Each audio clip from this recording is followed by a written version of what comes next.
Welcome to the Threshing Floor Podcast, your premier destination for discussion and commentary on the Redemption trading card game and its community. Kick back and relax as we catch you up on the latest news, tournament results, and deck building strategies to take your game to the next level. Now, here are your hosts, John Hendricks and Ager the Wise. All right, guys, how you doing? Welcome into a brand new episode of the Threshing Floor Podcast. I am your host, John Hendricks, as always. But I do have a little bit of a rain cloud to put on your bright, shiny, beautiful day here, because I do think this is going to be a very informative episode. I think there's a lot of stuff to go over. Plus, we have, finally getting to link up with Tim and have that interview or Q&A about the Redemption CCG app project, and a huge announcement for that I'm super excited about.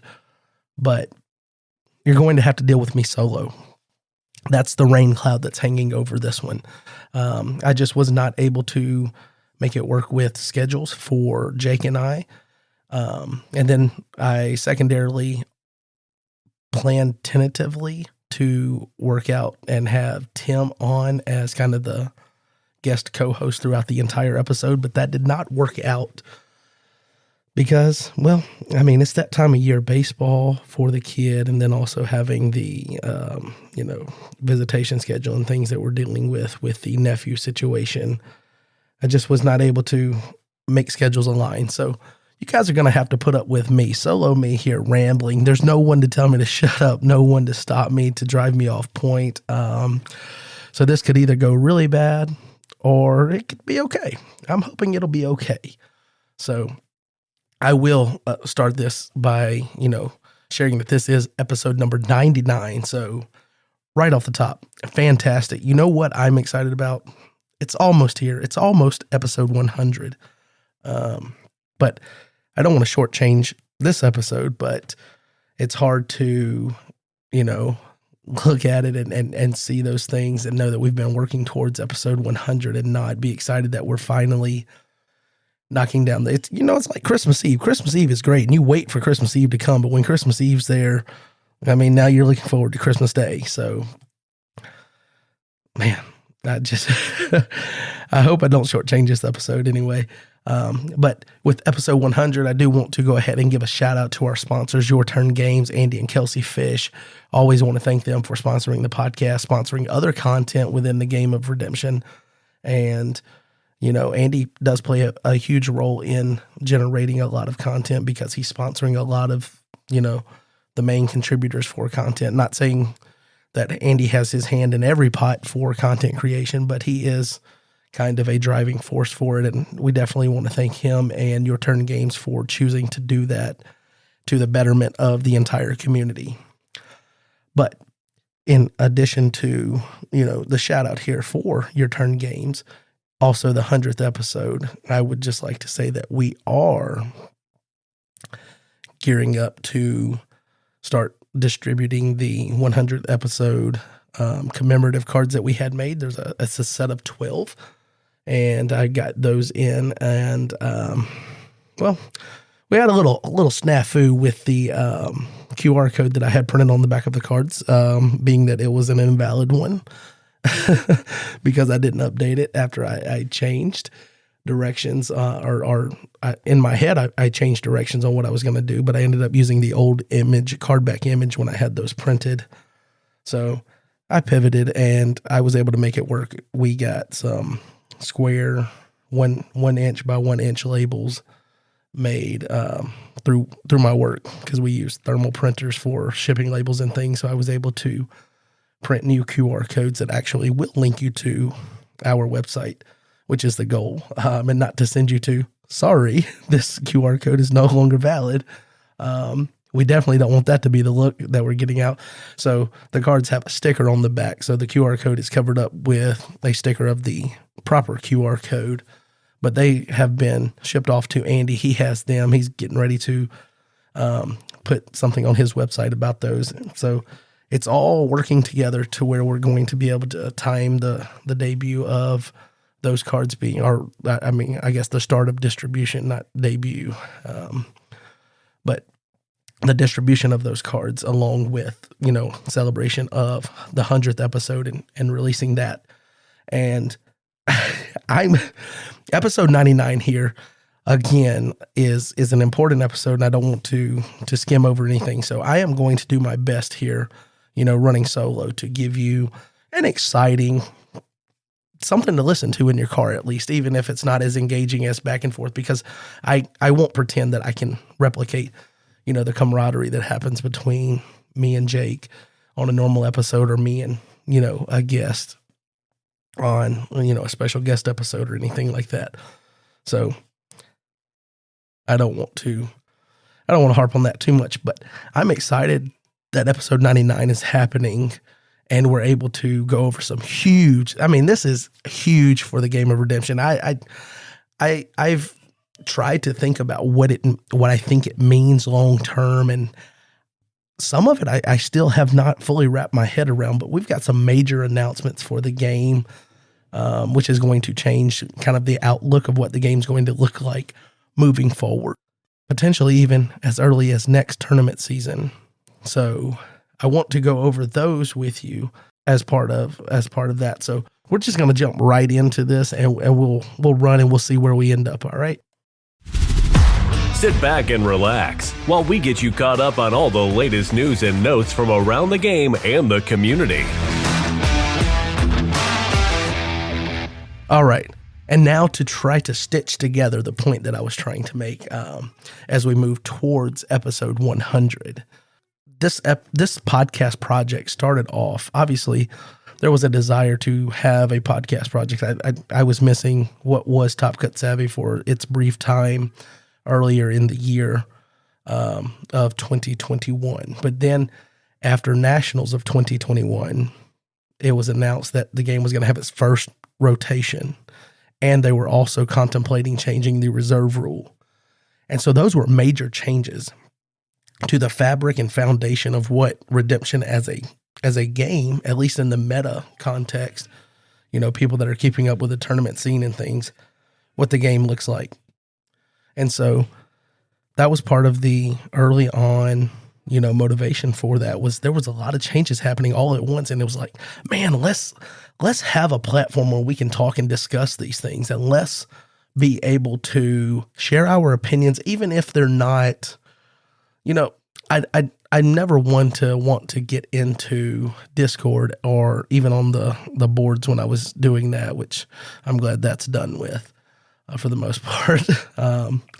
But I never wanted to be the negative person, the person that, highlights the negative things or focuses on those, or, even when I have an opinion that differs or whatever, I try to make sure I do it in a respectful way.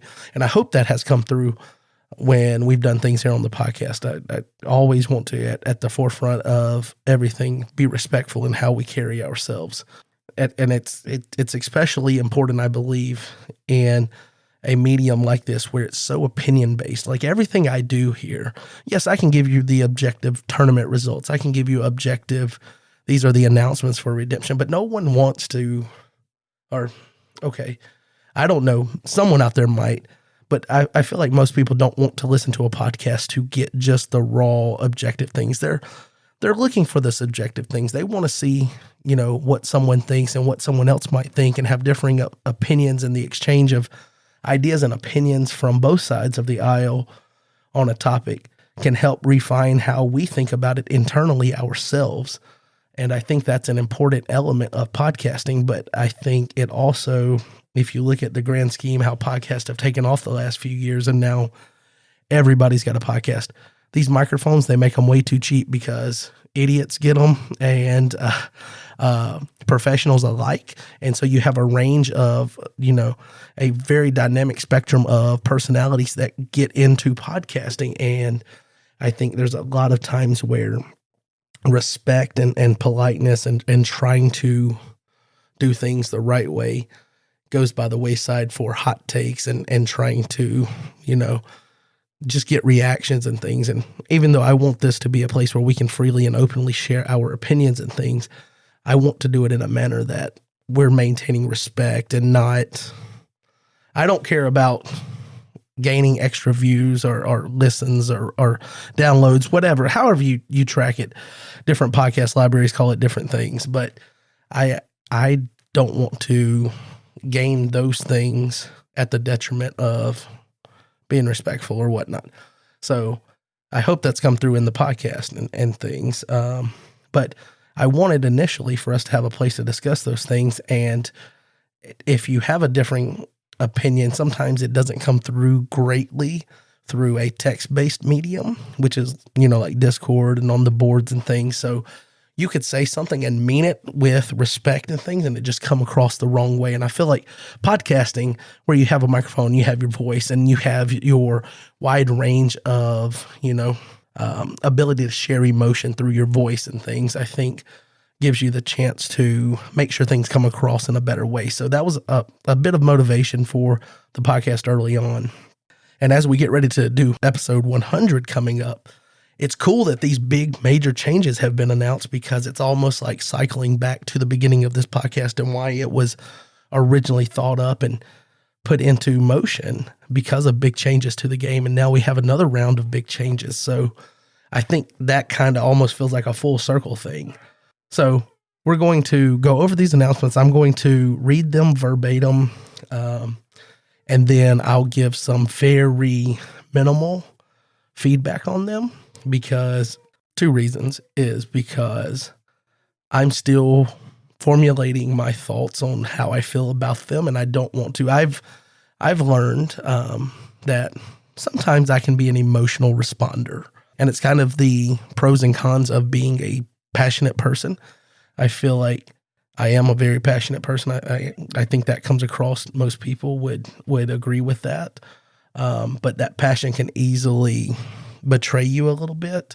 For example, my situation at Nationals this past year, I've with recollection and things and having time to think about it afterwards, I did not handle myself in the best light. Yes, the experience was negative that was happening to me, but I compounded that because of the way that I responded to it. And, part of, the process and cycle of life is growing and maturing and evolving and learning to be better. So I don't want to rush into a thought and say, this is how I feel, because it's an emotional reaction.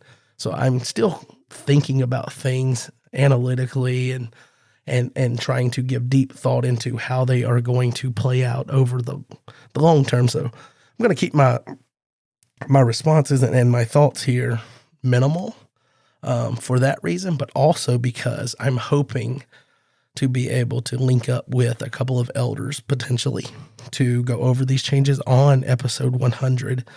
And I feel like giving them a chance and having a little back and forth with leadership to better understand the motivation and reason for changes is almost a necessary thing before latching on and having deep thoughts, at least from my perspective, being, the guy putting together episodes of this podcast and wanting to make sure that I do things in an appropriate order.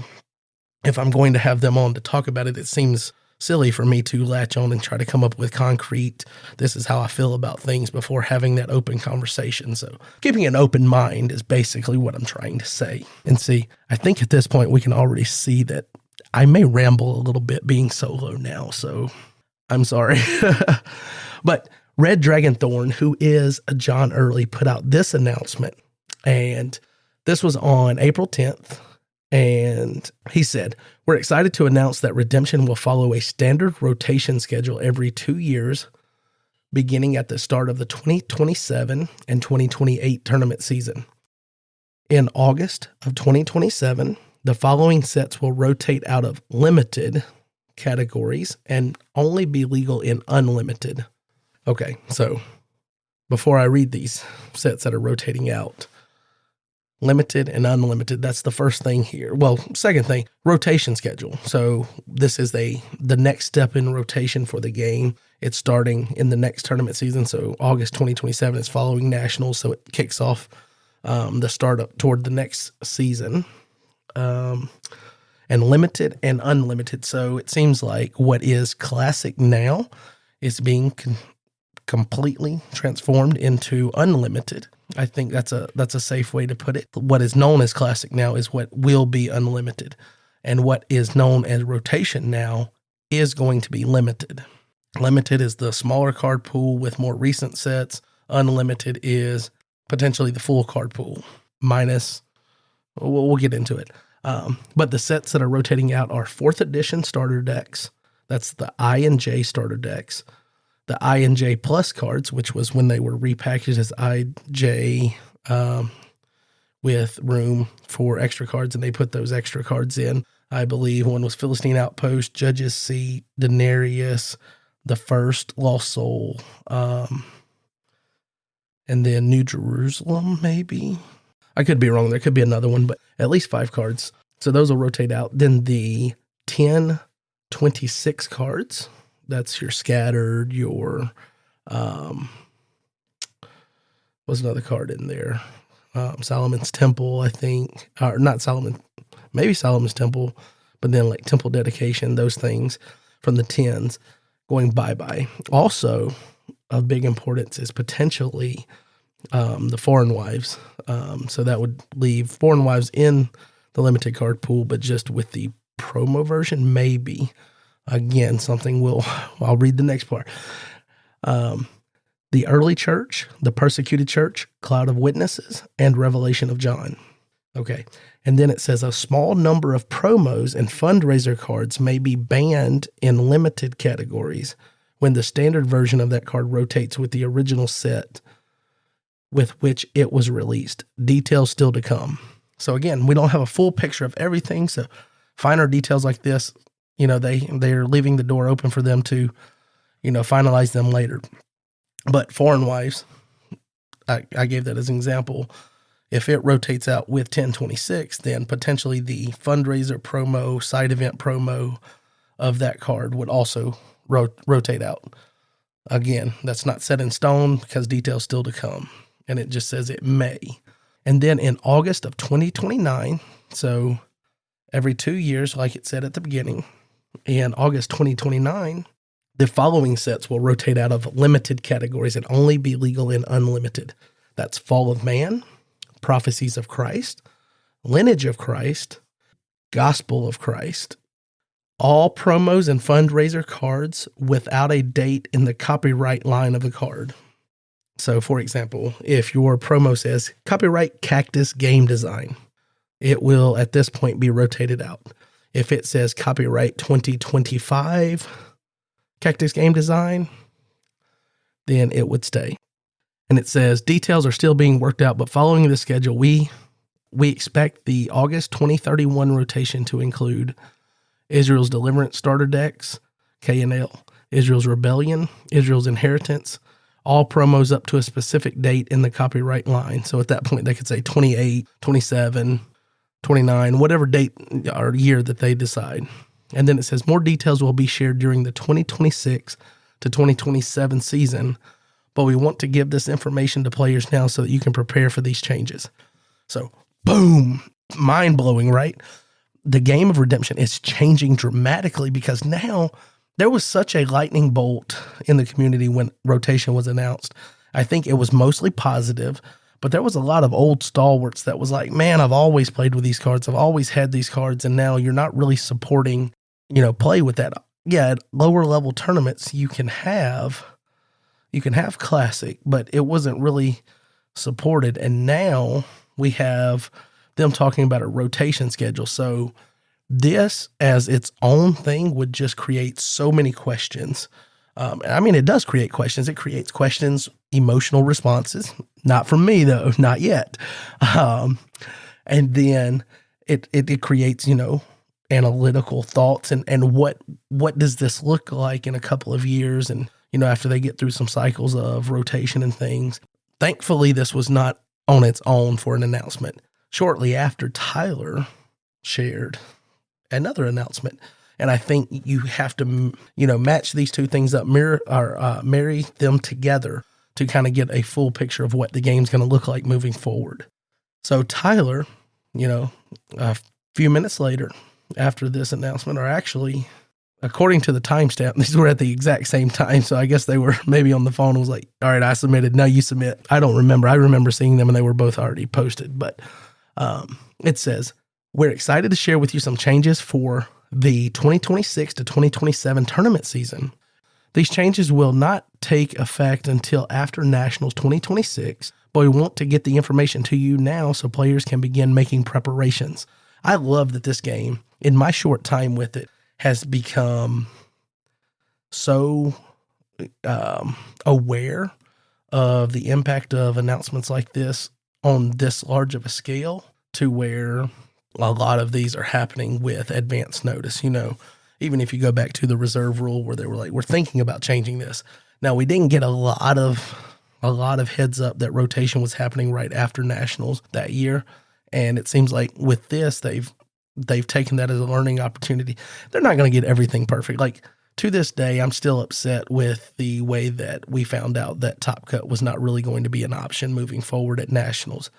Again, I'm not trying to, be snarky or talk down about their decision to do that or whatever. I like the idea of Top Cut. I wanted so much to be able to work myself into a situation where one day I could achieve being part of Top Cut and go through that process, because I think it's such a fun way to crown your champ after you've done Swiss rounds. But, I digress. That's not the main point here. What I'm saying is they're not going to be perfect in everything they do. I've, had opinions and thoughts that they've done some things, in a manner that I could hope for better. But I'm glad to see that at least when it comes to like rotation and things of that magnitude, they've used, previous situations as kind of a roadmap for how better to get that information across to us as players. And I'm thankful for that. But they've got this information for us so we can start making preparations. Type 1, and that's a big one because that's the main category of play for Redemption. And with Redemption, we want to have the best experience that we can have, and that a lot of that is going to be dictated on what's your primary category. If you're going to say this is the category that matters the most, what's it going to look like? And it says, we will support 2, not 1, but 2 Type 1 2-player categories at all levels of tournaments. So that's different. That's different because Classic and Rotation as it is now, we know that it's turning into Limited and Unlimited. But Classic is only supported at locals and districts. When you get to State, Regional, and National, you cannot play the old cards currently. So that's what's changing here, is that you're going to have Type 1 2-player Limited, formerly called Rotation. And this is similar to Type 1 as you know it today, is how he words it here.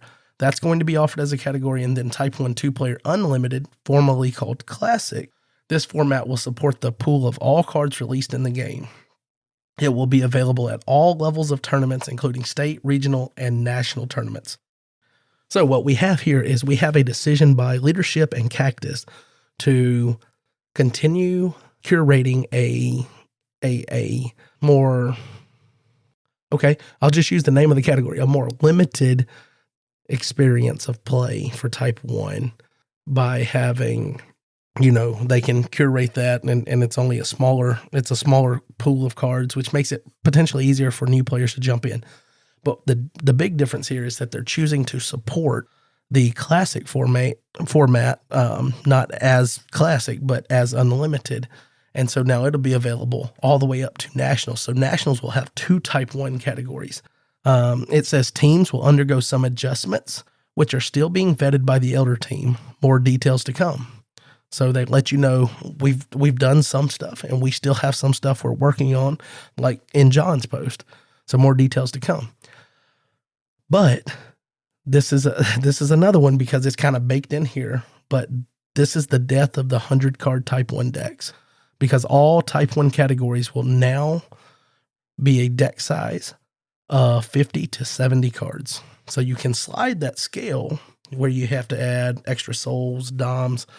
If you go over 50, you can do 50, 57. Well, you can do any number, but with those milestones where you have to add extra dominant and soul. So if you get to 57, your 57th card has to be a soul.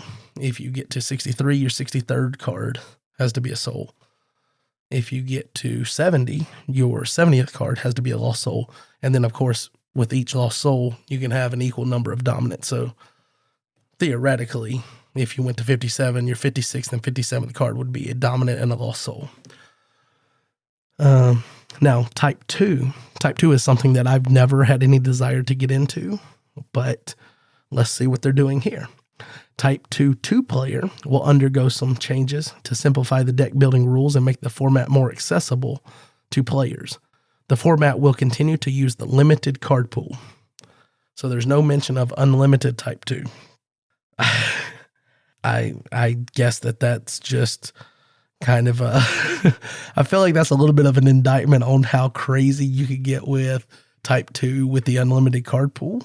But the changes for this deck, for this type of play, is that this format will allow 2 copies of a card per deck, regardless of brigade and type, which is huge.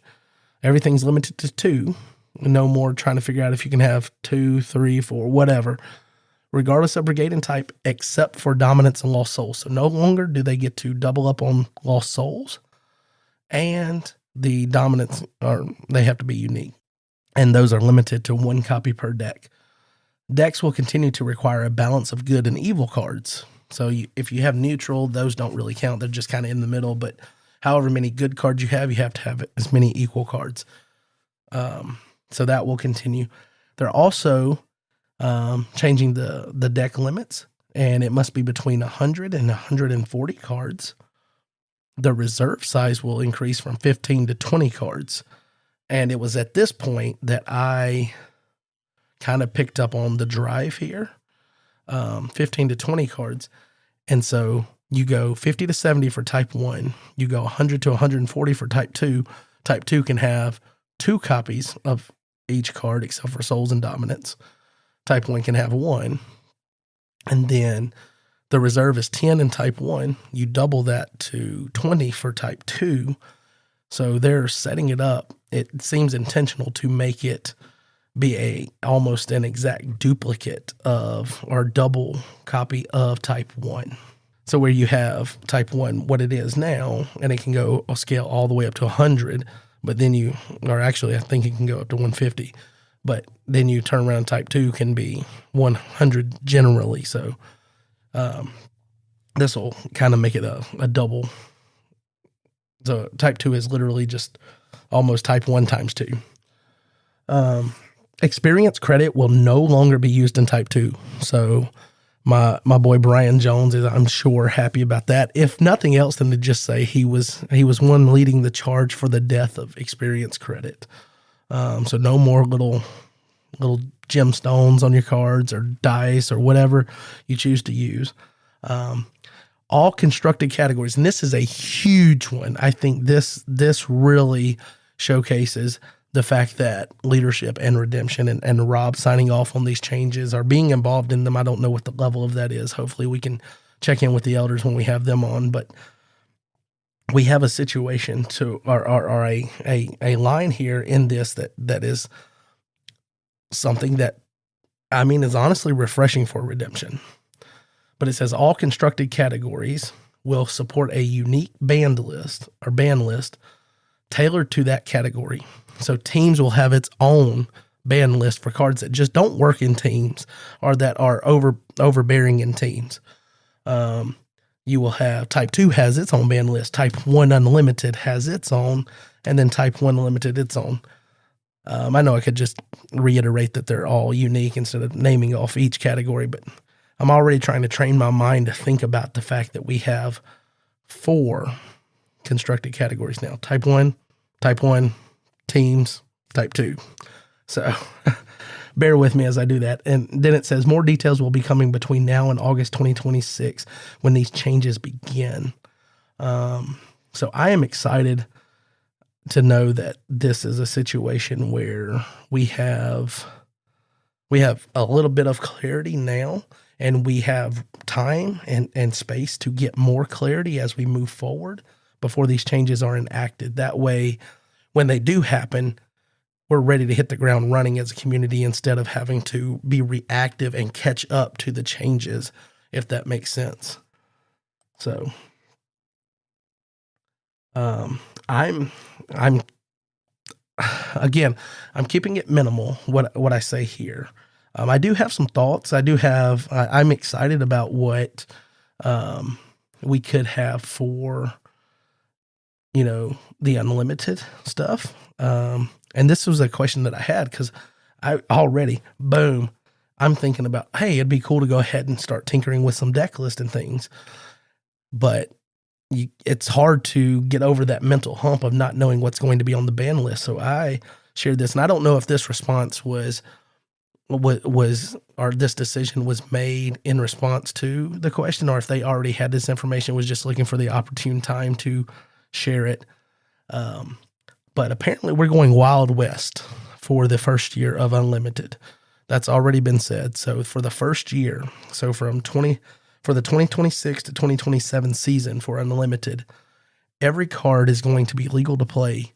Even the ones that are on the ban list currently are going to be removed from the ban list for that category, except for the Cloud of Witness Daniel, which can recycle Son of God from your discard pile, because that's just overbearing, broken, negative play experience, all of that wrapped up into one. So they are going to maintain that is banned, but that means you're going to get a year with Throne of David decks with potentially CBN protection with Isaiah and all of that stuff that I barely even got to touch when I first came into the game before it was, okay, now we're moving into rotation. So a lot of my time with the game has been wrapped up in the fact that it is rotation and living within, the confines of what that is for the game.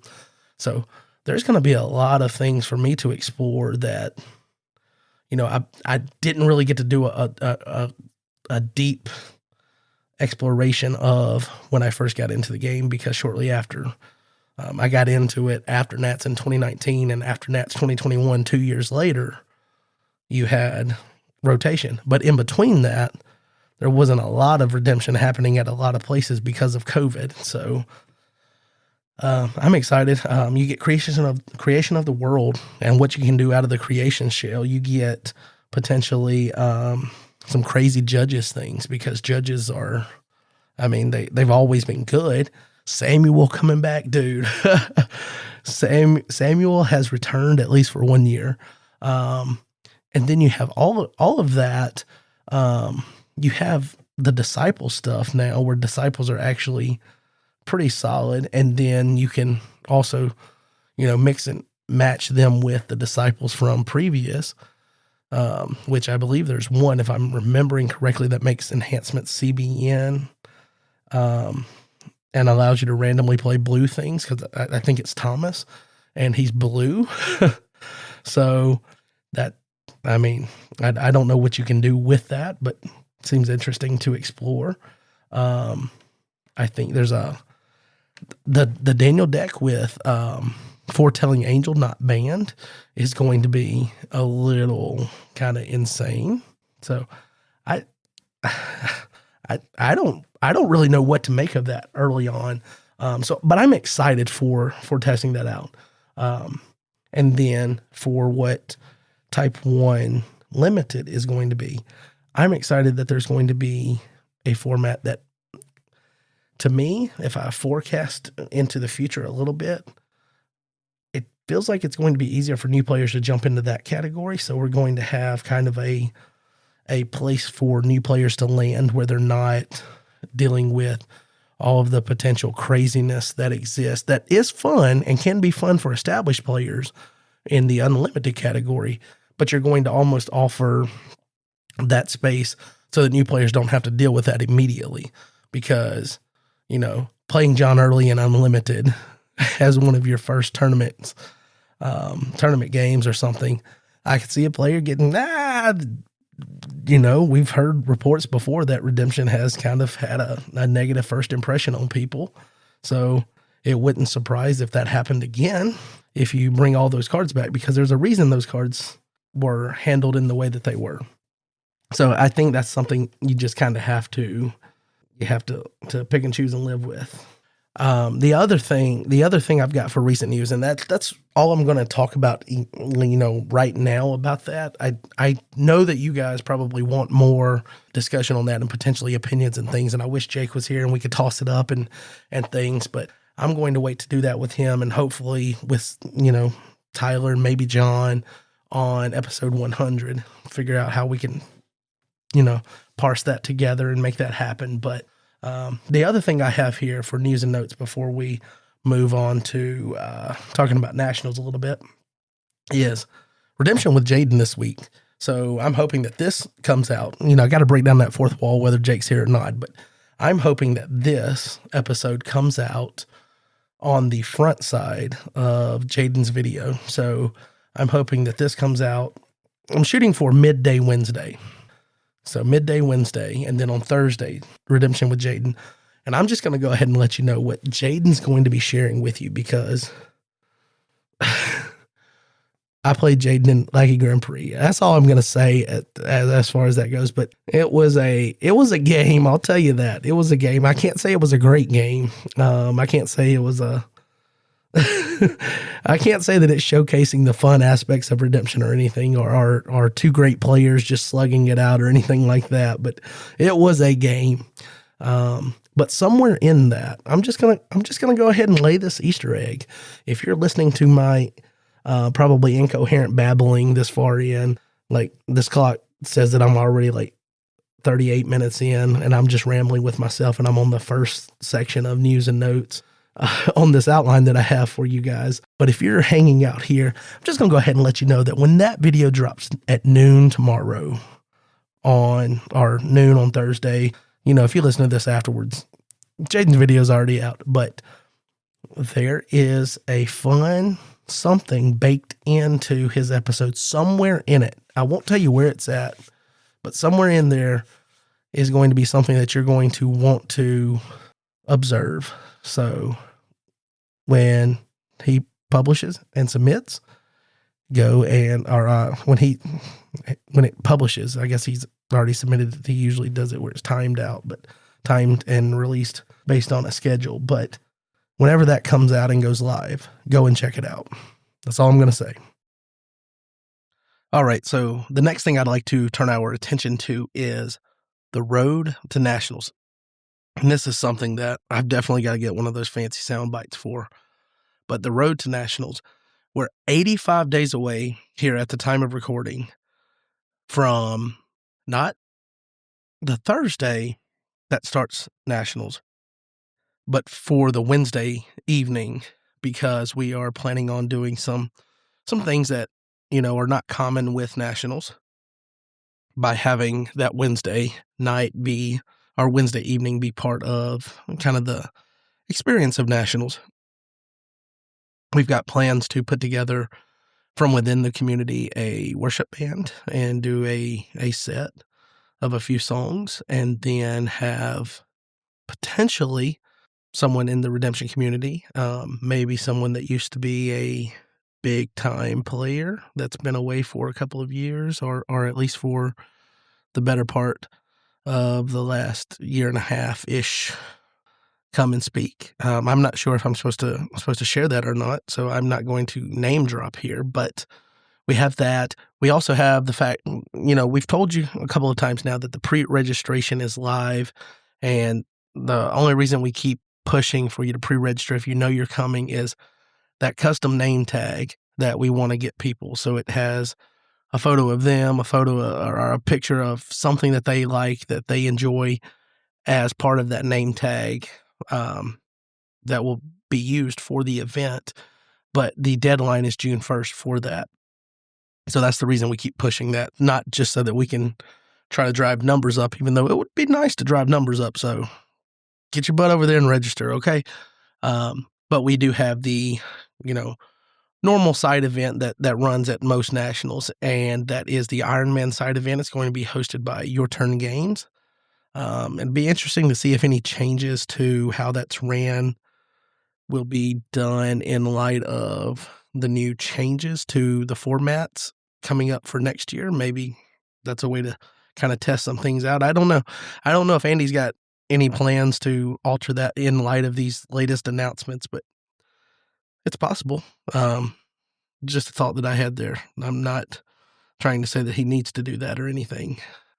And then we have the Paragon side event hosted by Kurt Hake. And Paragon, if you are not aware, is a fan-made, relatively new, came out after Nationals last year, multiplayer format for the game. It's, a brave take on multiplayer for this game because it had so much negative play experience potential in it that numbers and participation dwindled down over time, and then eventually it was no longer a sanctioned format for the game. But this is a fan take on it by Kurt Hake, trying to solve some of those problems and mitigate some of the potential for negative play experience. So there'll be that. I believe that's on the Thursday evening of Nationals, so the night before Type 1, which I hope that doesn't interfere with people, being willing to try it out and participate. But a lot of good stuff there, and you can get the printed Soul deck and printed Paragon cards if you participate in that. And if you want to know more about that and hear from Kurt Hake himself, then you can go and listen to episode 96, maybe. One of our last couple of episodes, he was on and shared about that. The other thing that we have, and this is part of the Wednesday, it kind of runs through the event, but part of the Wednesday thing is going to be the fantasy draft. That's going to be hosted for the third year in a row. So now I think we can confidently say that this is an annual thing for Redemption with Jaden to partner with us here at the podcast and put on the fantasy draft. And we have, been fortunate to have that hosted by Justin Alstead each of the first 2 years, and he's going to continue that this year and be the host of the fantasy draft itself. So kind of running point to make sure we're all trash talking ourselves. And I know that I believe I told you guys on one of our last episodes, if not our last episode, that I was going to try to have all of the information hammered down. So episode 100, I'm going to put myself on the clock. I probably already put myself on the clock, but a lot of things going on, a lot of moving parts. It's super busy with baseball season for my kid. This is his last year, so we're trying to take it all in and be as present as we can in all of that, because he ages out of at least youth baseball this year. He's 12, and they only do 12U. So once he hits that 13, he ages out. So we're trying to just take that in, balancing that with visitation schedules and things in a busy baseball schedule, and also trying to partake in the tournament season of Redemption while doing the podcasting. You can easily see how. So you got to work with me and I'll work with you. But I'm hoping to have that information all hammered down and release it as part of episode 100. But the draft itself will be happening Wednesday night at the venue. And then you'll obviously people that are participating will be drafted to a team. And then that will run through the event to see who's going to win. We only have had one winner, and we've ran it 2 years, but we've only had one winner because no one can take me down, so that's hopefully we'll continue that trend. But we're also doing some door prize giveaways. So your name tag will have a number. That number will be used across each day of the event to enter you into giveaways. That'll be, raffle style drawings for giving away all kinds of things. We've got some packs. We're going to give away some of the commemorative 100th episode cards. I believe there's potentially a box or two getting given away, maybe some t-shirts, lots of different things. So we're going to be giving away a lot of things over the course of the event through that. So that's you're going to get a number on your name tag, whether you get a custom one or not. So that isn't dictated by the deadline, but maybe we should tell people we're going to weight things. The earlier you get registered, the more chances you'll get to win stuff. But I'm just kidding. We're not going to do that. But that is the information for Nationals. Pre-registration is live on Land of Redemption. If you go to Land of Redemption and you just want information, you can also click the header for Nationals 2026. It'll bring you to our article with that, and you can scroll through there to get the information. You can also go to Cactus Game Design to upcoming tournaments and scroll down and find nationals. Or you can go to redemptionccg.app, which is becoming the hub for everything for, playing the game of Redemption tournament and stuff. You can go there and actually look at upcoming tournaments the same, and it just pulls that information over from Cactus Game Design. And you can locate the information for nationals there. So with that, we are going to keep it rolling, and we're going to get to our next segment here. The following segment contains spoilers that may or may not have been approved by the Royal Order for the Secrecy of Expansion Sets. Proceed with caution. Proceed with caution. I'm throwing caution to the wind, homeboy. I don't care about caution. We've had a lot of spoilers in a short amount of time for Roots, and a lot of that was based on the spreadsheet that Chris gave with how many of each set was getting reprinted, and then as a community we worked together. I say as a community, but mostly other people did the work. I definitely didn't really help at all. But we got a lot of spoilers in a short amount of time, so they've slowed down significantly recently. So one could say that we're not as fortunate for spoilers, but sometimes it's not really in the volume of spoilers, and it's more in the context of the quality of each spoiler. So we did find out, again, through some work that was happening collaboratively. And when I say collaboratively, I mean it was being spearheaded, it seemed like, by Ira Korn on Discord, which is Kurt Hake. I could be wrong, but I think that was the one that was leading point on it. But we had been told that there was going to be a card, or that there was a card that gave reserve access and a handle similar to kind of like angelic guidance, but it was going to be for each brigade, each good brigade or whatever. And so we figured that out. So now we have visions for white brigade, angelic guidance for silver, floating axe head for green, gold for is great faith, inspection for clay, and buying grain is blue. So that's 1, 2, 3, 4, 5, 6. And I believe we had already had one spoiled, the original one. Let me see if I can find it real quick, just to have the name here. Oh, goods recovered. Okay, so those are the titles, and that's for purple. And so the ability on this is going to be, look at a hand. You may top deck or take if you have attacked this turn. So if you've already attacked, you're in discard phase, you can just straight up take it instead of top deck a blank card from deck or reserve, and the blank is just going to be whichever brigade this card is in. So for blue, buying grain, you're going to take a blue card. For inspection, which is clay, you're going to take a clay card. I love this because it's blanket reserve access, and I think in Roots, where cards are going to be super accessible and hopefully make building simple, straightforward decks, I still have that hope that you could build simple, straightforward decks to, give to a completely new player. Like, here's Roots, and these cards, after a while, you'll just have a bunch of bulk, and maybe you can repurpose a lot of them. But giving a hand look and reserve access is, I think, an important thing for consistency within whatever kind of decks you might be able to build out of that smaller card pool. But then it's the fact that it's from deck or reserve.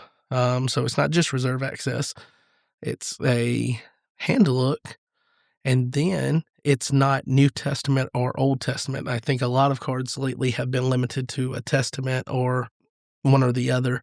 This lets me get a blue card. So if I played that in a deck that wanted to get a, I guess with rotation, there won't necessarily be a lot of those moving forward in the limited category. But if I wanted to get faith, for example, buying grain could get me faith because it is a New Testament. I don't believe it's dual Testament, but it's definitely from the book of Hebrews. So I think it's just New Testament, and it would be blue because it's represented by the rainbow, or blue is represented in the rainbow.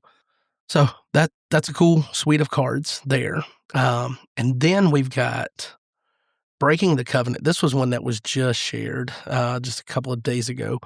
But Breaking the Covenant. All right. This is a brown enhancement 5/1. It says negate and discard an artifact or a good enhancement.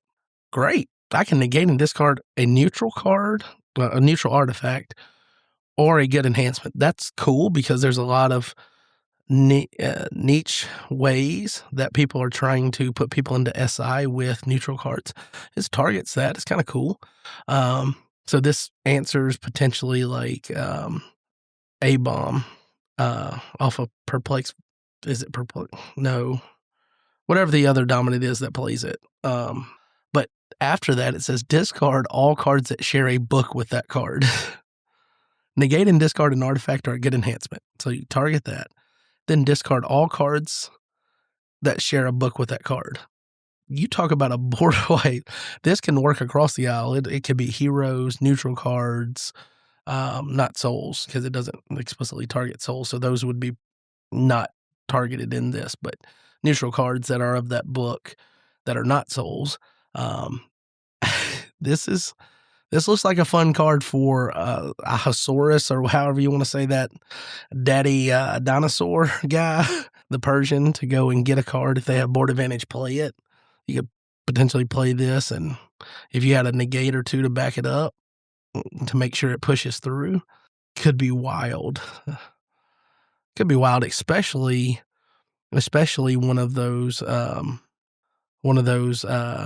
like splash offenses or whatever, to where there's that one or two heroes in a band that don't share the same book. So it might not even give special initiative. And then you could chain that with like a Christian Martyr or whatever to wipe out that last hero before they can have a chance to respond with an enhancement. You'd still have to worry about them having a woes or something. But guard at the den to make this CBN, that's pretty good. Only problem is he's going to discard himself. So that was brought up on Discord, but that is definitely a worthy cause if you're wiping out, and being a huge territory destruction play against the opponent.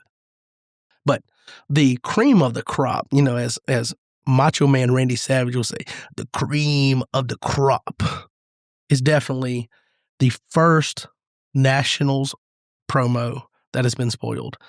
And this thing right here, Ruth the Retainer. Boy, is she retaining. She is 3/9, mono white brigade, Ruth the Retainer. She does not have any identifiers on the card, but she should still maintain her ancestral tag. It just didn't make it onto the card. But negate evil characters, right? Negate evil characters. Fantastic. There's cards that do that, sure. If alone, you may choose a human to block. Hold up. Wait a minute. Negate evil characters and then choose them to block? How could it get any better? Cannot be negated, bro. Are you kidding me? Negate evil characters, choose that character to block that's negated, and then this CBN? Oh, and it's a Ruth card, so I can just pop a Boaz's Sandal to bring in a bunch of other people if needed? Or, you're negating the evil character. You just got to worry about enhancements. If you toss CBN enhancements potentially with Coliseum or the Cross or something like that, you can make Ruth a fantastic hero for solo rescues. And I think that there's a way to potentially manipulate and have the ability to choose and then constantly add more to your side of the battle and things. But just if you play this card straight up, this card is fantastic. And this is just the participation promo. So everyone's going to get a chance to get this card. It's going to be easily accessible. And out of LOC, Ruth was honestly my favorite deck to put together initially and play. When LOC first came out, everybody jumped to the CBN protected throne decks. And I really like the David Hart After God play, getting to splash the musician element with, Ruth and that stuff and all the consistency pieces that White had to offer. I thought it was pretty good, but it's kind of, it's just never gotten out of that like B tier, or maybe at times it's been like low A tier or whatever, but I don't think it's ever really been top shelf. But this definitely is another piece that can help push it towards that realm. I don't know if it gets there all the way with just this, but I'm excited to see how this fits in. And I'm definitely excited to get my hands on a couple copies of this. It's a good looking card as far as, well, the art's okay. It's not great, but it's okay. I'll live with it. There's a lot of wheat in that field is all I'm saying. And you know what you need to thresh your wheat? You need a threshing floor, okay? That's all I'm saying. So she's supporting me with her artwork. I'll support her, okay? But those are the spoilers that we have. And now I am excited to go over a ton of recent results with you guys. Let's turn our attention to the most recent tournament results and see where players have stacked up since our last episode. That's right. We're going to see where players have stacked up at a lot of tournaments, actually. So we're going to go ahead and hit it off with California State first. And we're just going to kind of, because it's just me, I don't have back and forth here. I'm just going to run through these quickly, and then we'll get you to, we'll go over some upcoming tournaments before we get you to our updated power rankings. So California State in Type 1 2-player, Tim Estes won, followed by Kurt Hake in second and Scott Kramer in third. In Type 2 2-player, history repeats itself. Tim Estes wins. This time Scott Kramer comes in second and Ron Kramer comes in third. In Booster Draft, Kurt Hake won that, followed by Tim Estes and Andrew Kramer. In Sealed, Brian Hake won, followed by Kurt Hake and Josh Martinez in third. For teams, it was Kurt Hake and Michael L., because I don't want to mispronounce your last name. And I did not look up the pronunciation before this, so I will say it was Kurt Hake and Michael that came in first. Scott Kramer and Ron Kramer came in second, and Brian Hake and Josh Martinez came in third. For the New York State tournament, they had a local before the tournament, so I'll give you those results as well. The local Type 1 2-player event, it happened the first night of the tournament simultaneously with Sealed. So some players played Sealed, some play Type 1 2-player. But it was nope, that's the wrong thing, see? Look, I need somebody to keep me straight, Jake, where are you at? But in that local Type 1 2-player, Ben Hull came in first, followed by Mark Valake, and then Ben Williams. In the official Type 1 2-player category for the state tournament, Luke Hull came in first, Zach Miller came in second, and Mark Valake came in third. I believe I have the number right. I think they had 16 participants in that category, so pretty solid field for a state tournament. And then Type 2 2-player, Mark Valake came in first, followed by Rob M., and then Ryan Greason. In Booster, Mark Valake came in first. In second was a tie between Jason Ricci and Ben Williams. Sealed, Luke Hull came in first, and then Ryan Greason and Elias Spiller. For teams, it was Mark and Anthony Valake, Ben and Luke Hull, and Jonathan and Ryan Greason. Apparently in New York, they only let you play teams if you have matching last names. I mean, I guess it works out. You can have better communication. But that is the results for New York State. Moving on to our little neck of the woods, the Alabama State tournament, which I hosted, had Type 1 2-player was surprisingly won. And I say surprisingly, not in the, like, it's surprising that he won. Well, it is.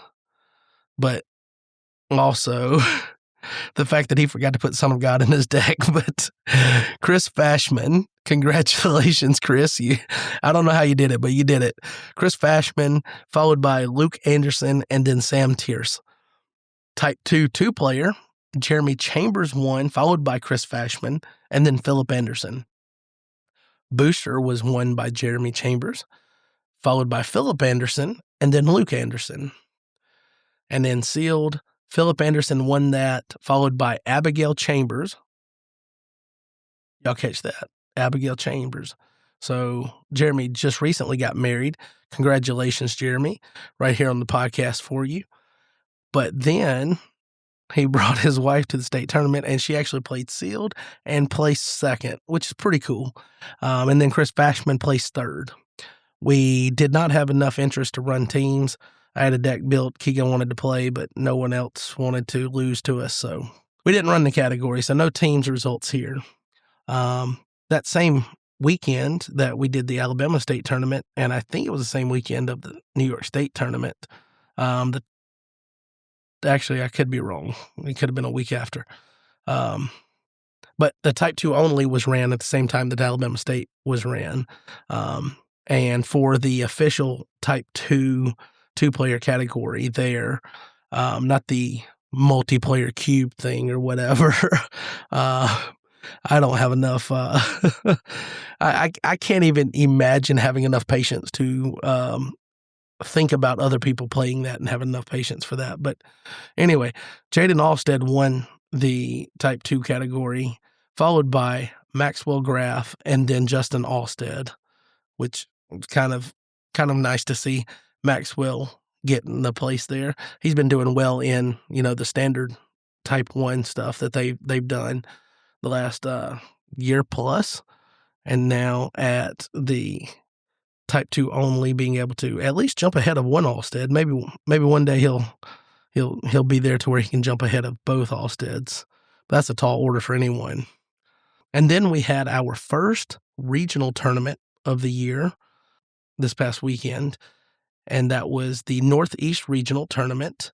And in Type 1 two-player, Chad France did not win. I repeat, Chad France did not win. Aiden Reisenbigler, who already did well at their state tournament, and I know he was at Nationals last year.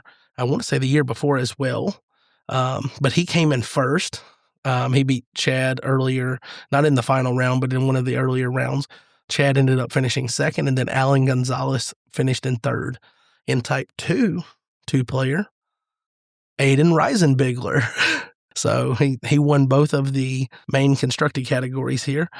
And then Alan Gonzalez came in second, and Alexander Goad came in third. In booster draft, Chad France won that, followed by Alan Gonzalez. And I'm not sure who came in third here because Chad was not sure. I reached out to Chad just because he had posted about Aiden, and I wanted to include him in the power rankings. So I asked about the results, and he had already sealed and sent off the results, so he was going from memory. So he wasn't sure who finished in third there, and he also was not sure how sealed played out. But teams category was won by, guess it, guys, Aiden Reisenbigler and Alan Gonzalez. So that's quite the performance for Aiden there. And then in second for teams was Alexander Goad and Titus Welch. And then Benjamin Moore and Caden Welch came in third.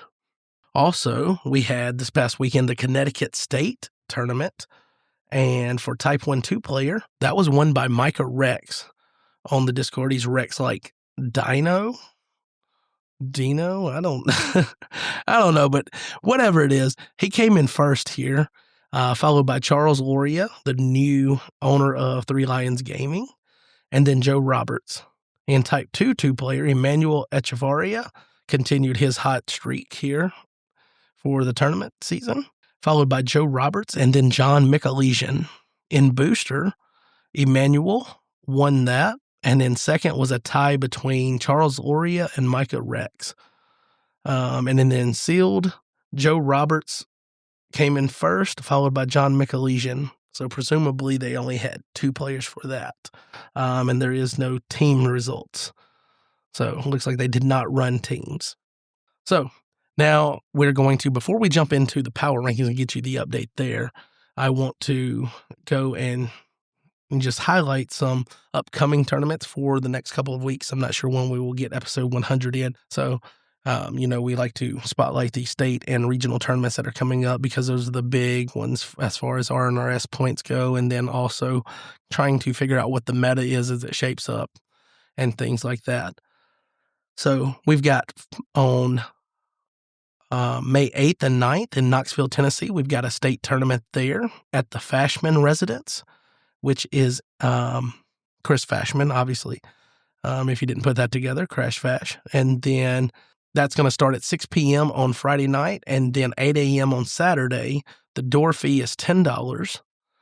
And then the categories are free except for sealed deck is $7, and then booster draft is $25. And then also May 8th and 9th in Emmett, Idaho, hosted by Mike Lackey, is the Idaho State Tournament, and that's at Underhill Gaming in Emmett, Idaho. It's going to start at 9 a.m. on Friday and then 11 a.m. on Saturday. There is no door fee listed, but there is a $5 per player per category for the constructed categories. So type 1 2-player, you're going to pay $5. Type 1 teams, each player pays $5, so it's $10 per team. And then type 2 2-player is $5. Closed deck, so sealed deck is $15, and then booster draft is $30. That same weekend, this is a loaded weekend, guys. John McAleesian is hosting the Northeast Regional Tournament. It's going to be at the Salvation Army in Willimantic, Connecticut. And that's going to start at 5 p.m. on Friday and then 9 a.m. on Saturday. There is a $10 charge for type 1 2-player, type 1 teams, type 2 2-player. Then for sealed deck is going to be $20 and $25 for booster draft. And it looks like they have listed booster draft multiplayer LOC. So that's something. It's been a while since I've seen LOC listed for booster draft, but that seems to be what they are doing there.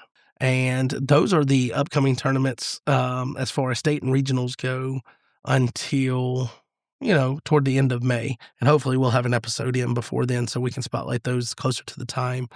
But right now it looks like there's at least the Texas State Tournament and the Iowa State Tournament there the last week or so of the month of May. And now, it's time to find out where the hottest players in the game stack up in this week's Power Rankings. This is the top 10 Redemption players right now, according to us. According to me, don't blame Jake. I didn't even bounce these off of him. I just kind of did my own thing, whatever. We'll figure it out. We'll see if anybody's mad at me. 10. At number 10, I just talked about him doing well the last year and a half or so, but then coming in second at the Type 2 only, we've got Mr. Maxwell Graff. I think it's well-deserved to have him here. 9. At number 9, moving up a little bit, not much, but he's going to have another opportunity to do well and continue that ascension toward the top. We've got Micah Rex like Dino. I don't know. We're going to say Dino. Rex like Dino, right here in the 9th spot, well-deserved for winning the Connecticut State Tournament. 8. At number 8, this was kind of I had a couple of people here, between him and Mike, and I chose to put him here because the surprise factor, but also doing it the hard way by leaving Son of God out of your deck. We've got Chris Fashman, Crash Fash, right here. I just, knowing that there was a field that included a couple of players that I thought would not lose if the opponent didn't have Son of God in their deck, but I mean, I guess he showed up and showed out. So congratulations, Chris. 7. At number 7, we've got the man that won the New York State Tournament, Luke Hull, and with 16 players represented there, I think that was a fantastic showing. Also, knowing some of the other names that were in the field, like Mark Valake and some others, and assuming his brother, Benjamin Hull, who had won the Type 1 the night before at the state tournament. I think it's well-deserved here. Definitely glad to get New York State represented on the Power Rankings, so Rob M. doesn't fuss at me. 6.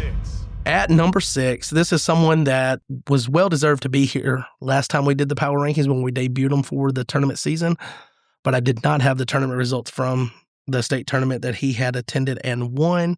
But that combined with his work, also, I think he's doing well in booster draft categories as far as RNRS goes. And then also he's leading in teams, and he was right there in second place until Chad won and jumped him. But this is Stephen Brooks from Arkansas, a fantastic player, and definitely wanted to get him recognized here on the Power Rankings. 5.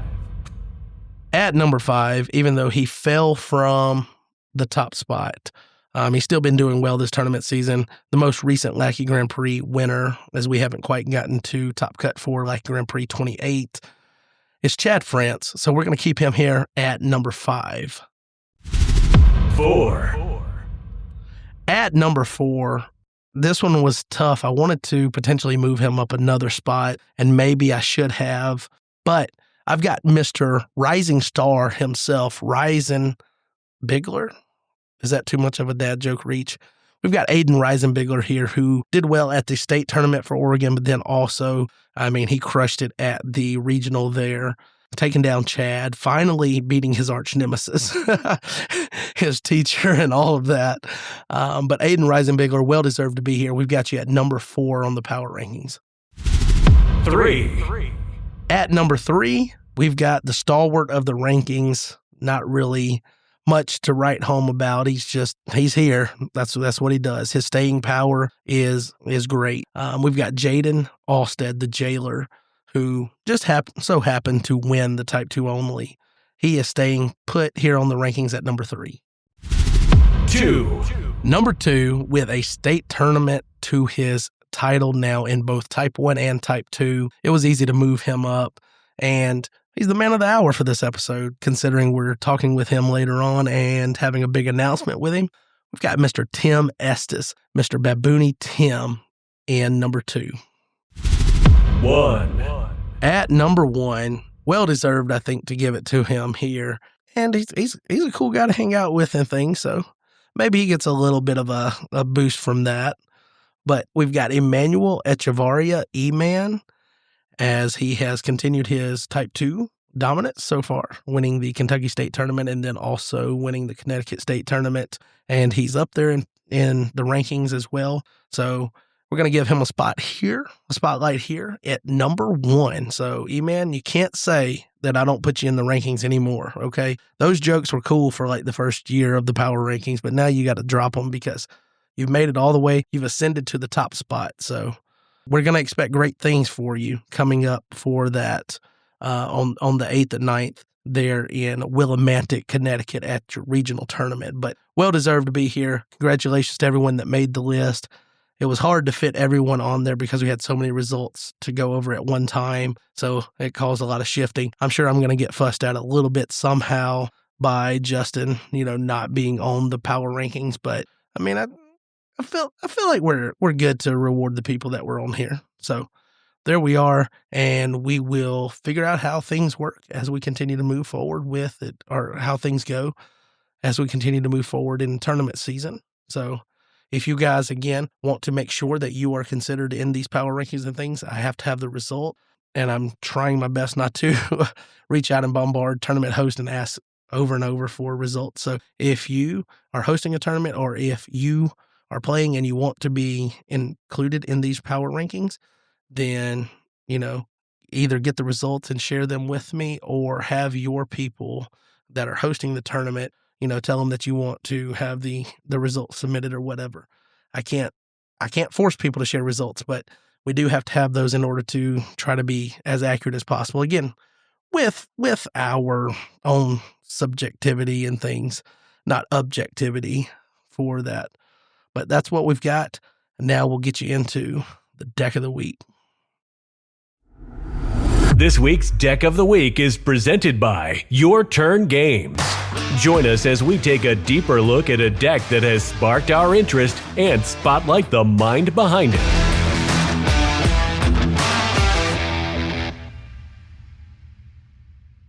All right, we are here with Deck of the Week, and we've got, I don't really know what we've got, but this was a chance to get John Early on to Deck of the Week. He doesn't share a lot of decks these days, but he has been working on this deck, he says, for most of the tournament season. And this is he ended up, he put out some information about this deck. And he said at the end of it, this is the quintessential glass cannon. And brother, let me tell you, brothers and sisters, in case there's a sister listening, brothers and sisters, he ain't lying. This is the most glass cannon thing I think I've ever seen put together. But it does look pretty well put together. As far as what it's trying to do. So this is a Disciples of the Lamb combo. And if you don't know what Disciples of the Lamb is, if you're a newer player, that's understandable, but I feel like there's been a lot of attempts to kind of exploit this for a while, in different iterations and things. But Disciples of the Lamb is a way to potentially get cheese rescues, essentially, if you control 12 or more disciples. So Disciples of the Lamb, this came out with ROJ. It says, if used by a disciple during a rescue attempt and you control 12 good disciples, you may search deck, discard pile, or reserve for a Lamb icon card. So essentially, you played your Son of God. You get to then get this, play it, grab your Son of God back, play it again for a rescue, but this is unlike other cards that get you a free rescue, being that usually it's coming from the enhancement itself or the card itself. I guess they're mostly enhancements, but something like Eternal Inheritance. And once you've rescued, you don't get to rescue, if that makes sense. It like layers and takes the place of your rescue. This, because you're grabbing a dominant, and you don't have to play that dominant isn't played in battle. It doesn't replace your rescue. So your active rescue, you get to play Son of God. Basically, you'll get Son of God. You get to play Son of God again. That rescue happens outside of battle. So you're not really doing anything to affect your battle and turn it into now just a battle challenge moving forward, like Eternal Inheritance and things like that. And then you can play, theoretically, the way that this is working, then you can play, what's the card that bounces things? Lost Child Found. There we go. I struggled for that way too much. But Lost Child Found, and then you can bounce Disciples of the Lamb and play it again to get another dominant. So technically, you can go in for your rescue and you're doing your rescue and assume that you're going to win that rescue. But in the middle of that, you get to pick up 2 free Dom rescues with your Son of God that's already been played potentially for your 2. So if you've already played it for 2, then you get to rescue with your hero, and then you get 2 free Disciples of the Lamb play. And anyway, John has titled this Disciples of the Lamb 1 turn win combo, not to be confused with turn 1 win combo. This is aiming to potentially win on 1 turn, but not the first turn, because it does use reserve access and things, and it has things to set up. But it does also potentially chain in Eternal Inheritance in your reserve for a 5th and final soul or whatnot. In the main deck, there's 3 evil characters. One of them is not even an evil character because it's Judas, and most of the time I assume that's going to be played as good, depending on if you need to use your Wages of Sin as your 1 evil enhancement. That is not delivered. And then it's got Emperor Nero, just for Denarius, and Goliath in here, just for Warrior Overtaken, and to potentially stall for a turn. But this thing is, I mean, it's glass cannony, that's for sure. Like, I don't think there's any doubt about that. But someone had shared one, and then John decided that now was potentially the time to share. So some of the things he said was that this is a combo deck that aims to win in a single turn, not the first turn, but it has the ability to go off on turn 2. And then the premise of this deck came about when I asked myself, what's the absolute best thing you can do with Jeremiah? Obviously, he's talking about Jeremiah from Times to Come that can play any brigade enhancement from the reserve. And he said the answer that he came up with was to win in 1 turn. So he can use Tribute to Goliath. Oh, I guess this is the line of play with Goliath as well that he mentioned. I remember reading this initially. So you use Tribute to give Goliath, and then you get to choose the blocker character. You force your opponent to participate in the battle phase. Goliath's withdrawal also conveniently allows you to get Jeremiah into battle. So you can go in, give them Goliath, and then you choose, and then he kicks out the disciples that ended with Simon that chooses, and then you get to present Jeremiah. And so that's a way to get him into battle. Then using 2x2 and Song of Moses, you can get all 12 disciples into play. Search, Amazing Faith, Fifth Seal, etc. all get you the other pieces you need. So you get to play those and chain those, because theoretically this is a situation where you're going to maintain initiative against a big character. So it doesn't have to be Goliath that you give. Goliath just has the added benefit of allowing you to easily get in your Jeremiah after you choose. And then there's plenty of lines of play that help give this redundancy. And obviously, if you pick up a freebie or AOC rescue on turn 1, it's even more viable. The biggest obstacles are dominance from knowledgeable opponents. He says, I've tried a few different things to mitigate this, but ultimately just kind of got to hope. Brother, that is definitely that makes sense that you would call this now. This is the quintessential all-in glass cannon. Because if you got to just say at a certain point, you just got to hope, then you're playing a glass cannon. And brother, I've known my glass cannons in my day. I'm playing one right now with my War and Mayhem deck, and it's fun. And it's a weird thing because it helps you run this line of, if you just don't combo out, you just, okay, I lost. You're not as invested to, like, if you were playing a straight up balanced deck and you were playing and then you lost just because, a couple of breaks didn't go your way in the game. At least you're kind of choosing in the deck building phase to accept defeat or to ride to a glorious victory. But I definitely wanted to showcase this because it's cool. And I think with unlimited format and limited format both being valid play categories moving forward after this tournament season, that we're going to see some crazy stuff, especially this year of Wild Wild West or whatever you want to call it, where Type 1 Unlimited is going to have all the cards unbanned except for Cloud of Witness Daniel.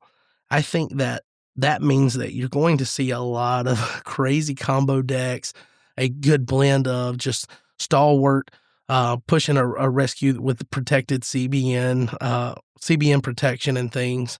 Obviously, there's a lot of regardless of protect now and things like that, but I think that you're going to see some crazy things, and you expect to see somebody try to do something like this in the unlimited category or unlimited format. But this was built with limited format in mind, and so that's even cooler to me because you're operating with a more restricted and more restrictive pool of cards. And if you can still find a way to pull something off like this, I think that'd be awesome to see. It'd suck if it happened against you. It would stink if it happened to you. But I think it's one of those things to where if someone pulls it off, even if it is against me, it's almost like I'm kind of mesmerized. It reminds me of maybe like when the Cross first came out and Emmanuel was playing, he was playing Jaden and Jaden pulled off the combo to empty his deck out or whatever and get the Cross rescue. And he's like, what are you going to do? He's just laughing all the way through and letting his personality shine and things. Like, at a certain point, players finding cool things to do with cards is kind of a fun element of this game. And sometimes you're going to be on the losing end of that. Sometimes you're going to be the one that finds the cool thing and you're going to play it and you're going to win some games.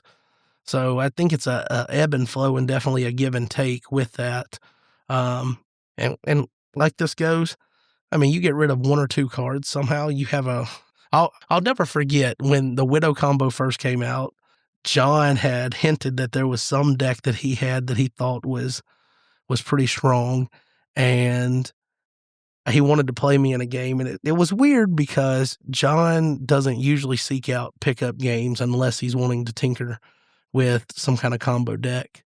And this was even back when he was playing a little bit more than he is these days. But he talked me into playing a game, and we load up the decks. We're in Lackey, and I get my delivered off the opening 8, and I discard his Church of Christ. And as soon as I discard his Church of Christ, he's like, "Oh, that's it. That's game." And then he's like, that's game, but do you want me to show you what I was gonna do? And it's one of those things. That's how glass cannons work. where he said sometimes you just got to hope, hope beyond hope that you get it and it just goes your way. I mean, something like this, it stinks if it does happen against you and you just have to sit there and watch them go off and you don't have the interactive pieces in hand. But at the same time, it's kind of cool to know that someone put in the effort and energy to find something like this and then build it in the best way possible. But the margin for error is so slim that, potentially you're delivered hitting a valuable card for their combo in their top deck kind of takes away their viable win condition in something.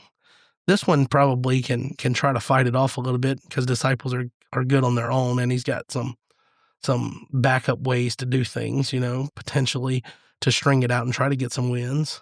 And then he's got just some good value cards in here, but it's a matter of it's the give and take with it. But definitely love being able to spotlight John here, and I have no idea if this deck works like he says, because I have not played it in a game. But I think it would be cool to see this pulled off in a game. So maybe we can talk John into putting this on video for us and showing us how he gets it off in a game. I assume at some point he's at least gotten it off one time for him to believe in it. Although I do know John, he's a mad scientist. He could just be doing everything from theory crafting. So he could just be like, in essence, it has to work. But love to be able to spotlight this and something crazy and outside the box and a break from the norm with our deck of the week. Now, it's your chance to join the podcast and have your voice heard as we get ready to answer your questions with this week's Community Mailbag. All right. We are here with the Community Mailbag. So I've got a question here that was unsolicited. I want everyone to know it's unsolicited. I did not seek out for someone to ask this question.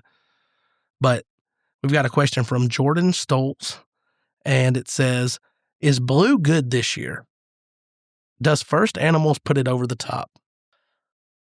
I'll say no. I do think First Animals is a fantastic card for Genesis, and it gives them a chance to have a stronger punch, but I think it is best when you can maximize and get a draw off of it, especially when you can chain it. And just anyone that's playing Genesis and is not aware, I believe I've said this on the podcast, but if not, then Faith of Abraham is your friend. Faith of Abraham lets you play a Genesis enhancement when you're blocked from hand, so you can play this to then negate any characters that block and get a draw potentially, but then it's going to negate Faith of Abraham and put the card back in your hand, which then you can play it down as a negate if they have a CBP enhancement, or you can just do it if you get initiative if you want to double up the draw. I would probably hold it for the next turn and not double up the draw, not get that greedy. But I do think that this card is better when you match it up with the potential to get a couple of extra cards in your hand, because I think that's one of the things that Genesis has gotten much better at. It was at one time they had all searching and then they had no draw, but now I think they've gotten better with draw with the inclusion now, or the addition of Eliezer potentially drawing. And I do think that when you say this year, I definitely don't think that First Animals puts Genesis over the top this year, but that being available to Genesis in a Creation of the World deck and Unlimited, when that category of play is made available, I think that actually gives you a little bit of viability, because it's another CBN enhancement that just works and does well with a band of characters that you can do after you've comboed out with Creation of the World. And that's also with getting or making them pitch an evil card from hand or territory with the old school Simeon, I believe, from Faith of Our Fathers. And then I Am Holy also being another way to get rid of one. You can also pair that up with First Sacrifice and things like that. So I think you start to whittle down what they have to play, and then you have CBN enhancements that are just good value. It's good. As far as why I don't think it puts it over the top in this season is because in order to get that draw, you're having to play animals. And I think animals as they currently exist are just not, they're not a good singular defense. Like just saying I'm playing animals on defense is not good. It's not the worst. I mean, Antediluvian still exists. So it's not the worst. Genesis Egyptian still exists. It's not the worst. Exodus Egyptian still exists. It's not the worst. Are you seeing a vibe here? So it's not the worst, but I think that it requires outside the box thinking, kind of like maybe what Jaden was doing when he was doing his Babylonians, where he was using some animals and then had the Babylonian tie-in, but also had the demon aspect to where he could mix and match and have orange, so he could play Suicidal Swine Stampede and things like that. So I think you can think outside the box and play animals, but the way that you want to get animals so that you can have them in hand for first animals kind of forces you to play animals that are more straightforward just so that you can accumulate the animals in hand. But I have a deck built where it's trying to accumulate animals in hand and draw, and I think it's very good. I just don't think it would be top tier competitive. So that's what I'll say about that as a Genesis guy through and through. So our next question we have, and it's from Alyssa. And Alyssa says, I have a 2-part question. Well, great. We love 2-part questions around here, except for this one, because I can't answer this question, but I'm going to read it off so that we can potentially get a conversation happening somewhere on Discord. I believe John Early, Jay Chambers, maybe the Allsteads, Gabe, people like that could help us rein in it, Tyler, and try to figure out what the accurate answer is, because I have no clue. But the 2-part question is, who is the best female Redemption player of all time? Well, I guess, yeah. So that's the one that I can't answer. I can answer the other one. Who is the best female Redemption player of all time? No clue. The only female Redemption player that I know that has won anything at Nationals is a couple of times Type A was won by younger female players. And then Mark Valake and his wife, Jalissa, won teams in 2023 Nationals in Knoxville. And no knock on her. I don't know that would, it almost feels like to say that she would be, that it would just be a default answer because there isn't anyone else that I know of that's played at a Nationals level. So I'm going to default. I'm sure there was in the past some player, some female player in the past that probably is like a almost a concrete answer here, but I don't know because my history of Redemption started in 2019, and I'm not going to even attempt to answer that. But then you say, who is the best female hero? Best female hero. Okay. Now you're talking about hero, so you're specifying not necessarily the best female hero in the Bible, but of the cards in Redemption. So operating from an assumption that you mean the cards in Redemption, I think our national promo for participation this year is up there. Ruth, negating evil characters, choose an evil character to block, and then CBN. I think that's very strong. So I think she's definitely up there. But if I had to guess, it would potentially be Mary Holy Virgin, because she gets to come in and reserve something, and then she gets to go and get a card from her reserve. And she's CBN, and she can convert to Miki if you need her to have the clay stuff. And she's backed up. Generally, you're going to have Bethlehem Stable in place, so if they try to harm her, you can just reserve her instead, and then guess what you do next turn? You come in with Joseph, and he can grab her from reserve and then ban to her. So I think she's up there. Another one, I mean, like old school in the Throne deck, since, we're talking a lot about Unlimited because that's now something that we have to think about as we move forward with our game here. But I think within Unlimited, something like Abigail is pretty strong as well, the old school Abigail. But I think I would give it to Mary Holy Virgin if I had to hammer it down to one, just because of the ecosystem that's built around her to support her. and then how strong she is on an individual character basis. The other one that I would say, if I wasn't able to choose that, is Mary the Restored, just because of how impactful she is on an early turn rescue. Like if it's my first turn, you don't have anything down, you're going to block me from hand. Mary the Restored is very, very good, and it's very hard to get out from around giving up that soul. And honestly, that's the question that Tyler kept asking himself last year when he was deck building for Nationals, is what do I do if they come out with Mary the Restored turn 1? And I mean, that's a good meta question to ask yourself. And he figured out that he would play the deck that gave him the best answer, and he would do whatever. And that's where he came up with the line of play. If they come out with, man, I'm going to have to give up that soul. Fine, I'm giving up that soul, but I'm playing undesirables so that I can give up undesirables and hopefully, force them to miss a turn of resource accumulation and tempo towards the win condition by not having that next block or next rescue attempt. But that's the thing, like you just, if you end up blocking from hand against her, that she gets even more value than just the fact that she's negating everything and making it impossible for you to block anyway. So I would say Mary the Restored and Mary Holy Virgin are up there, with an honorable mention being the Nats participation promo for this year. All right. And the next question, and this is the last question we have, is aside from threshing floor host states, so I think Rob here, this is from Rob M., I think he knew that we would probably say that we didn't want to travel a long way, potentially, which is not my MO. I like to travel. I love road trips. But he wants to eliminate the threshing floor host states, so not Texas and not Alabama. And then it says, if you could choose anywhere in the continental U.S., where would you like Nats in 2027? And then a second part of this is, and what schedule would you like to see now that there will be 2 Type 1 events?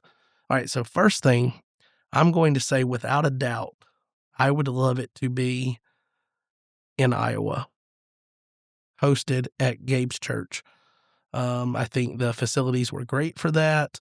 I enjoyed that. But that Nationals holds probably the most fond memories that I have of Nationals. And it's not a knock on any Nationals apart from that, but it's almost like once you achieve such a great feeling about something, how do you then get back that feeling and capture that moment? And that moment for me was the chance to meet up with Chris Fashman at his house and pick up Brian on the way, and then road trip the hours upon hours there. We met up with Andy at his church, stayed the night, picked up, and did the rest of the trip the next morning with them in their vehicle, following behind. And so just that road trip and the camaraderie with that was easily my favorite Nationals memory. And if I could just get that back, and, that being in that location, everyone's still in their locations, nobody's moved or anything, then it seems like maybe we could recreate that. I know it's hard to catch lightning the second time. Lightning doesn't strike the same place, but I just assume that just putting those same personalities in those same places together would be awesome. And then we actually stayed at hotels that year. That was before we started doing the getting an Airbnb. So imagine getting that camaraderie from the road trip, but then also getting to hang out and have extra time together instead of retreating to individual hotel rooms, staying in a common area for, until you're ready to go to sleep at an Airbnb. And I think that's my favorite thing about Nationals is I love everything about, the community at large, but it's when you can get with that slightly smaller group where it's just a handful or so, and you actually get to build deeper relationships, and, you get to go through experiences and things. And I think that is my favorite thing about this game is when you can do that, and you get to do it. Obviously, you can do that at your local tournaments and, for your state and regional tournaments, but it's different when it's Nationals and you can include people that you don't always get to interact with and bring them into the fold with that. And I think that's one of my favorite things about this game overall. So I would say that. I'd also be okay with New York because I feel like New York would potentially allow us to kind of go that same route-ish, maybe not through Indiana and have an Andy. Sorry, Andy. But, if it was in New York, then maybe we could recreate the majority of that, going and meeting up with Chris and then picking up Brian or whatever on the way. That would be a potential option. The next part of this was, and what schedule would you like to see now that there will be 2 Type 1 events? And I think that I'm trying not to put too much thought into how I feel about things because I don't want to develop what I feel. I don't want to convince myself that I have concrete feelings about anything. I'm trying to remain open-minded, especially until we can, talk with some elders and kind of, do some Q&A and kind of gather their feelings and thoughts on things and compare the two. But I think it would be important if you're going to have Type 1 have extra categories. I feel like there should be a way for each player to choose to play both Type 1 categories. I don't think we should have a Type 1 day where players have to choose between the two. I think that would be a detriment to the game. Now, I know people don't like to pull people away from booster draft and things, but adding more categories of play is going to eventually do that. And maybe eventually we have numbers that justify that we have to split up Type 1 and we have to run them on the same day. But I don't think with what we've had the last few years is going to require that. So I think, again, I'm doing a lot of thinking here, even though I said I wasn't going to. I'm trying not to develop thoughts and concrete thoughts and things. But it would be cool to be able to play both. And it would be cool for a player to have the opportunity to play only constructed categories each day. So where you have Type 2 on the first day, you could have one of the Type 1s on the second day. And on the third day, instead of playing booster or teams, sealed or teams, you could then drop the other Type 1 there. Again, I don't know what that looks like for teams, if it would take away too much from teams to where it wouldn't really allow that category to thrive. So it's going to be a balancing act, figuring out where they go. But it'd be cool for a player if they only wanted to show up and play constructed categories. Vice versa, it'd be cool if someone wanted to show up and only play the limited categories, apart from whatever we decide is the main Type 1. So I think it's important to potentially maintain that. Like right now, looking at the early registrations, the most popular way that it goes is booster Type 1 sealed. That is the most popular for people that are registering for all 3 days. And then you have a lot of people also just don't do anything on that third day. They come booster and Type 1. That's another thing. So I think it's important for people to be able to play both of those. So it'll be interesting. But I think if you're going to do it early on, I feel like almost Type 1 Unlimited probably just has to go, feels like it has to go like I don't want to say day 3 because it almost puts it down the pecking order, but it depends. Do you want to pull more people from sealed category or you want to pull them from booster? And then you're living with the fact that you will be pulling people away from Type 2 and teams.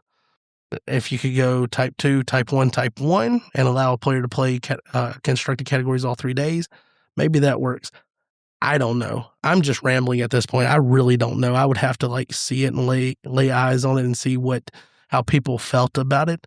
So I think it's going to be interesting how the elders and whoever's hosting nationals next year feels and how they put that together. But I think I've done a lot of rambling here for being a solo podcaster. So I'm going to end this part here, and we're going to have a word from our sponsors, and then we're going to get you into the conversation with Tim. This episode of the Threshing Floor Podcast is brought to you by our friends at Your Turn Games. If you are in the market for singles or sealed product, you won't find a better selection anywhere else. They also feature some of the best custom products the game has to offer with their selection of pre-built Challenger and Contender decks, along with their rotation grab bags. Visit yourturngames.biz for all your Redemption gaming needs. Now, back to the episode. All right, we're here with Mr. BaboonyTim, a pretty active monkey these days. Got a lot of things going on, been doing a lot of things kind of behind the scenes, sneak updates with, your new project. And we're finally able to sit down with you and talk about it. I feel like you and I have been trying to find a time to do this for a few weeks now. So, we can finally make it happen. So I guess we'll just start off and let you kind of, decide where we're going to start. I know you gave me a couple of things here to talk about Redemption CCG, but you can give us kind of the roadmap for this episode. Yeah, maybe we can just start off with a little bit about myself and a little bit about the history of this website that I've been developing for the Redemption, and like what's its purpose and what's kind of the vision I've had for it. And maybe that's a great place to start. We can get do exciting announcement a little bit later. Okay. Yep. There is a fun announcement coming. So, yeah. So I guess coming into the game, obviously, I believe you have a background with some Magic the Gathering. I think maybe am I correct that you touched Redemption briefly early on in life or in your youth or whatever? Yeah. And then came back to it after playing some Magic? Yeah. I got first introduced to Redemption around, I think it was 2005. And there was my youth pastor. He brought all of his Redemption cards to our church. And of course, we were part of his youth group and we all wanted to see this new exciting card game. And so we had quite a good play group for a while. Ended up going to the 2007 California Nationals. That was like a really core memory for me. But as time went on, my attention got captivated by another card game, Magic the Gathering. It was a game that was more popular where I was locally. It was easier to find games, easier to find cards too. And eventually I pivoted away from Redemption and started playing more and more Magic. And so I was like a really invested Magic player. For example, something I would do during my free time in high school, I would just have this notebook and write deck lists down and write ideas. I actually had this dream of becoming a Magic card designer one day.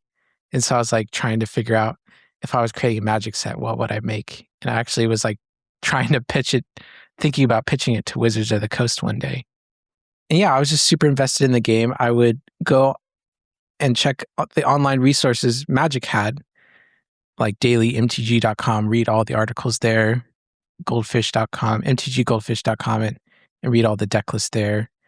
I was really impressed by the tooling ecosystem Magic had to support its players. Like if you wanted to see a deck list online, you had like a couple of different websites you could go to do that. So that's a little bit about my background of Magic. And eventually it came to the point where I felt like I was so invested in the game, it got really unhealthy for me. I remember there was a point I felt like God was asking me to give it up because it had become, in a sense, like an idol. That's maybe one word you could use for it. And so I ended up making the hard decision to walk away from the game. I just became totally disenfranchised and I just stopped playing card games for a span of a couple of years. But when I became unemployed a couple of years ago, my older brother, he's like, hey, I've just been following Redemption. They came out with this new Roots set. And because I've been playing back when some of those cards were first around, it created this great sense of nostalgia for me. So I'm like, what if I check this game out again? So it started with this curiosity, and we were surprised to see the game was still going alive and well. And what became a curiosity quickly became a great outlet for my unemployment life, where I was so bored. And I was like, I needed some sort of purpose. I needed some sort of thing to do with my brain and my time instead of sitting there feeling sad about my situation. So that's when the BaboonyTim channel started. And that's where this whole redemption journey started for me. One of the first things I noticed was the lack of tooling, because I came from a well-defined game, had a lot of resources, a lot of money behind it, a lot of support from the company, into a community that was a lot smaller and as a result had a lot less resources. So one of the first things I did obviously was like figure out how to download Lackey, and also like And you've been in love with it ever since, right? Yeah. You and I both have this love-hate relationship with Lackey. We're both grateful for Lackey and what it's been able to do, but we're also just like, we're ready to kill Lackey. We're ready to move beyond Lackey for something better. So yeah, so that was one thing I noticed. I was like, man, Redemption does not have a lot of tooling to support people online to do things that like normal card games or more popular card games can easily do, like see all where the tournaments are easily and see all the decks and build decks and play online. So that's was something that kind of embedded itself in the back of my mind as I was learning and coming back into the game and learning how it was played. And I'm a coder by profession. I do mostly back-end work, but I decided one day, it's like, hey, what if I started to build a website, try to build out some of these resources that seem to be missing? And so that's where it kind of started for me, where I was like, hey, what can I do? Where can I fill the gaps? Where can I provide the best value for the community? Before we move into more of like after you got the idea and started building and what that work looked like early on, I am curious when you first came to the game, because this is something that I don't necessarily connect with on the same level that someone like you would with your experience with Magic and being really plugged in. I played a little bit of a very small amount of Yu-Gi-Oh! In my youth. And then when I became, a young adult, picked it back up just a little bit and played for maybe like less than a year, probably like 3/4 of a year. So that's really the only trading card experience. I went to maybe like 2 regional tournaments, and I maybe a handful of locals. I did invest and when I approached it back after being a young adult and actually having some money, I was like, okay, so that kid that couldn't afford anything, that poor kid that just got drilled at all these tournaments or whatever that he tried to play in, because my friends drugged me to a couple of tournaments early on, and I got sharked by older adults that had access to cards that I didn't have access to. So when I became a young adult, I was like, all right, I'm gonna build the best deck. So I spent way too much money. I was newly married. Thankfully, my wife didn't run me off then. And I went to these tournaments. And then after about 3/4 of a year, maybe a year, I put it away and just kind of left it because they were changing the game. And I also wasn't feeling really thrilled about some of the themes within the game. They were getting a little bit darker and more like pushing the boundaries and things. So it's just like, I'm just not really into this. This isn't my thing.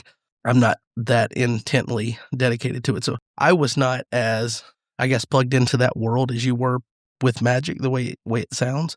So when you came to Redemption and seeing the lack of resources and it being a smaller community, at some level, was that a turnoff, or was that more of like an opportunity untapped? So like it is smaller, closer knit community, but it's like it's easier to become, one of the main contributors. You were talking about potentially wanting to design cards and stuff for Magic and stuff. So you had ambition with that. Did you see that as like, fertile ground for where you can make an impact, or was it kind of a turnoff that the resources didn't exist? For me, from the beginning, it was a sense of potential. I think the reason I started my YouTube channel was also noticing a lack of like content from Redemption. I consumed every single Redemption with Jaden video I could, but outside of that, there was not a lot. And of course, I found the Threshing Floor and have started listening to it ever since. But outside of those, I was also noticing like this lack. And instead of that turning me off, it actually started getting my gears turning with these things of like, hey, I'm just one person, but how can I make a difference here? How could I improve this community? And like you said, because the community is small, any sort of amount of effort is magnified in a way that maybe if you try to do something in Magic or Yu-Gi-Oh, it might not be as noticeable or as felt. So for example, if you started your own Magic YouTube channel, there's hundreds and hundreds of those. But there's only one professor. There's only one professor. True. And because I have this technical background, and there was actually this curiosity that was invoked to me. First of all, I'd never created a YouTube channel, so I had to learn how to do that. And second of all, I'd never built a website, so I had to learn how to do that too. So there's like this curiosity monkey, curious George mode activated in my mind when it comes to Redemption often. And I just love being in that spot of like learning something new and trying to get this sense of mastery over it. And it's really galvanizing. And I have these huge spurts of motivation. I remember when I first started my YouTube channel, I was creating a video every day. And that sense has fallen off by the wayside. That is not sustainable. But I just have these really deep spikes of motivation. I can't tell you where they come from. But when I do feel motivated about a project, I just love to put everything into it. Do you have to worry about some level of burnout with that? I think I am feeling a little burnout right now, especially because I feel like I've stretched myself thin. I've had my hands on a lot of different Redemption cookie pots right now. And there is this sense of like, how can I keep all these plates spinning? Like I have my YouTube channel, I have Redemption CCG.app, and there's all these features and improvements I want to keep adding to it. There's Land of Redemption, which I'm currently the admin of. And it's hard to like, if something goes out of date there, it's maybe a little toilsome is the word I would use to keep that up to date. And then just some different things happening in Redemption Discord where I'm like DMing people or talking with different people about new strategies. And not to say that I don't like all that. It's just sometimes feels like a lot. And I think after this big last project that I've been working on, there is this sense of like, oh man, maybe I need a break after this for a little bit, or taking a step down and taking a step back into something that's maybe a little bit more sustainable in the long term. Because I don't want burnout. I don't think anybody wants to burn out. It's a fine line to walk when you feel like you have motivation, but also don't want to burn out. And so I've always been talking to Tyler about this concept. And I'm like, Tyler, how do you do it? You seem to always be so driven to do things with Redemption. That's why you take so many vacations, dude. Yeah. And it helps because Redemption is my main hobby. So I'm not like doing a whole bunch of things outside of Redemption.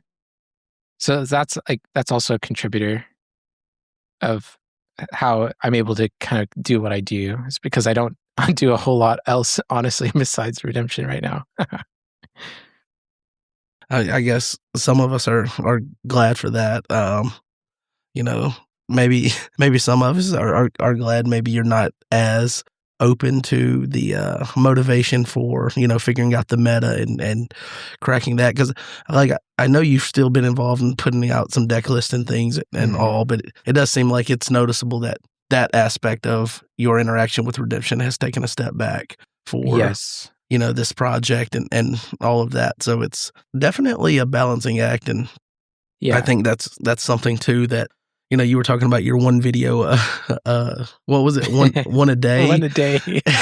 I don't know how long you lasted with that, but I was doing, when we first started the podcast, I was doing one episode a week. And I was like, okay, boom, it's going to take 2 years to hit episode 100. Brother, we're on episode 99 right now, 5 years in. It's not sustainable to do every week. And I think that's the thing. There was definitely when I was not able to maintain, the weekly thing, and I had to change and adjust, and I've had to take pauses in recording and things. It almost feels like a sense of failure. Like, I hate to use that word, but like it just sits with you. Like if you're a person that's motivated and want to try to do something, it just feels like, oh, I failed or whatever because I wasn't able to maintain that. But I guess over time I found the way to look at it as long term. Like we are still actively recording. We are still, we might take a long break and come back to it, but as long as, we don't end up in Portland like other podcasts and things, not to throw shade, but like at a certain point, there's got to be some balance of, like what you're doing with your personal life, and that even if Redemption is your main hobby, because it's over time, it has become my main hobby as well. I used to, go fishing a lot. I had a membership at a fishing club that had several lakes or whatnot, and I don't have that anymore because they sold to a new owner and jacked the prices up. So we didn't renew that and all of that. So I haven't been fishing as much. I tinker around, play guitar a little bit, but that's not really a strong motivation for me. I enjoy it, but Redemption's that thing that where and there might be a level of, my frustration with Nationals last year after playing all year with the same deck, learning it inside and out, and showing up to Nationals and having some of those negative experiences with my gameplay, that I talked about when we first started back recording. And even though I think I'm over that for the most part, I still want to see, some positive reform and changes in some of those areas and things to improve for the player experience so that people don't go through what I went through last year. But I think caring about it is, and having pressure of like, this is your main hobby can also sometimes, it feels bad to go into a Nationals. You're expecting to, do okay. I wasn't expecting to win, but I wanted to be competitive or whatnot, and then feeling like things are working against you in that regard. So I think there's a level of burnout on both sides to where, like, if you're too involved in it, that you can't manage your time and things to keep doing what you're doing. But then there's also a level of like, you let it sit with you enough to where you care about it so much that you want to do something grand or whatever. And it almost feels like a sense of failure to not always hit that mark. So I'm definitely a fan of people taking breaks if needed now. Especially someone, you mentioned Tyler. I don't know what we're going to do if that dude burns out because, you talk to him and he's like, dude, I've already got 3 sets from now. I've already started working on that and I've got most of that done. You're trying to ask him about the set that's about to come out and he's like, dude, I'm already like 3 sets ahead. So it's... Just don't burn out, guy. Just don't. I do like what you pointed out about sometimes if this is like you consider your main hobby and you're really results driven, if you don't get those results, you have those lot of those long dark nights of the soul where you're asking like, what am I doing with my time and this money and this investment? Is it worth it? And so like there's moments where I've had that too. And I haven't been doing so well in these last Lackey Grand Prix. So I came from a place of like getting used to being in the top 4 of those tournaments. And now it feels like if I don't hit the top 4, it's almost like a failure in a sense. And that's a really weird and twisted way of looking at things. But it's the reality. If like you get really used to a certain level of performance, it could almost become a burden in a way. And also what you said about how you feel like you're a failure when you feel like you're not putting out as much content as you want to. And so I'm looking at my YouTube uploads videos. I'm just like, well, we're definitely not pumping out as much as we used to, but we are all human and we only have a certain amount of time and budget and energy. And I think we just got to ask ourselves, like, what's the most important thing to do today? And sometimes Redemption takes a back burner and real life comes in, or like a coding project comes in for me. That here's why I love working on Redemption CCG.app. I could put out a YouTube video today, spend like an hour and just talk about a deck I've been working on. Another set's going to come in about 6 months. And all that knowledge, all that thing I just dumped about this deck, it's basically useless because all the meta is going to change. But I could go to Redemption CCG.app and code a new feature that people are going to love, people are going to use. And that's going to be there for who knows how long, for the rest of Redemption's life cycle. So for me, that's given me a lot of motivation to work on Redemption CCG because it feels like that's where the most long-term impact can actually live. It's like, in a sense, I'm building a legacy bigger than any sort of deck or tournament result. I feel like that's something that's really cool for me to tap into. Yeah, for sure. And I will say, I think that decks that you share and things, even though they become less relevant down the road, I think over time, though, having a cycle of being able to go back and see, what decks were being played a year ago, 2 years ago, and see kind of the evolution of that will be cool. And that's something that is possible by you having the community decks feature, assuming that they're going to keep those decks archived or whatever. to where, once we've had it long enough, 2 or 3 years down the road, and you be able to cycle back to, 2 years ago, what were people playing? Because sometimes you can actually take an old deck and a new handful of cards come out and support that deck, and it makes it pretty strong. Not to the point to where like Daniel's basically a brand new deck. Right. And it's just using like 4 or 5 old cards, but you get the inverse of that to where you might get 4 or 5 new cards for a deck that already existed. Kind of like some of the new things that came out with like Jadoa for post-exilics and things, and being able to use, Amazing Faith from GOC with it. Just each set kind of lends a thing or two to it. I think there's a new, in times to come, is it a Minor Prophet? There's someone that works well with the deck. Tyler spotlighted on one of the decks he made. That's another thing too. Talk about burnout factor and stuff. Tyler used to put out like 3 or 4 videos a week, not even editing, and he's like, maybe 2 videos this calendar year or something like that, which is understandable, completely understandable. I'm not living in a glass house and throwing any stones. I'm just saying if you start to lean into and try to read the room a little bit about each person's content or whatever that's not putting it out. Heck, and this is not to throw Jay under the bus at all, but Jay's like, I'm going to come out with a podcast every Monday. I'm going to hit you with 30 minutes and it's going to be uncut, raw, unfiltered.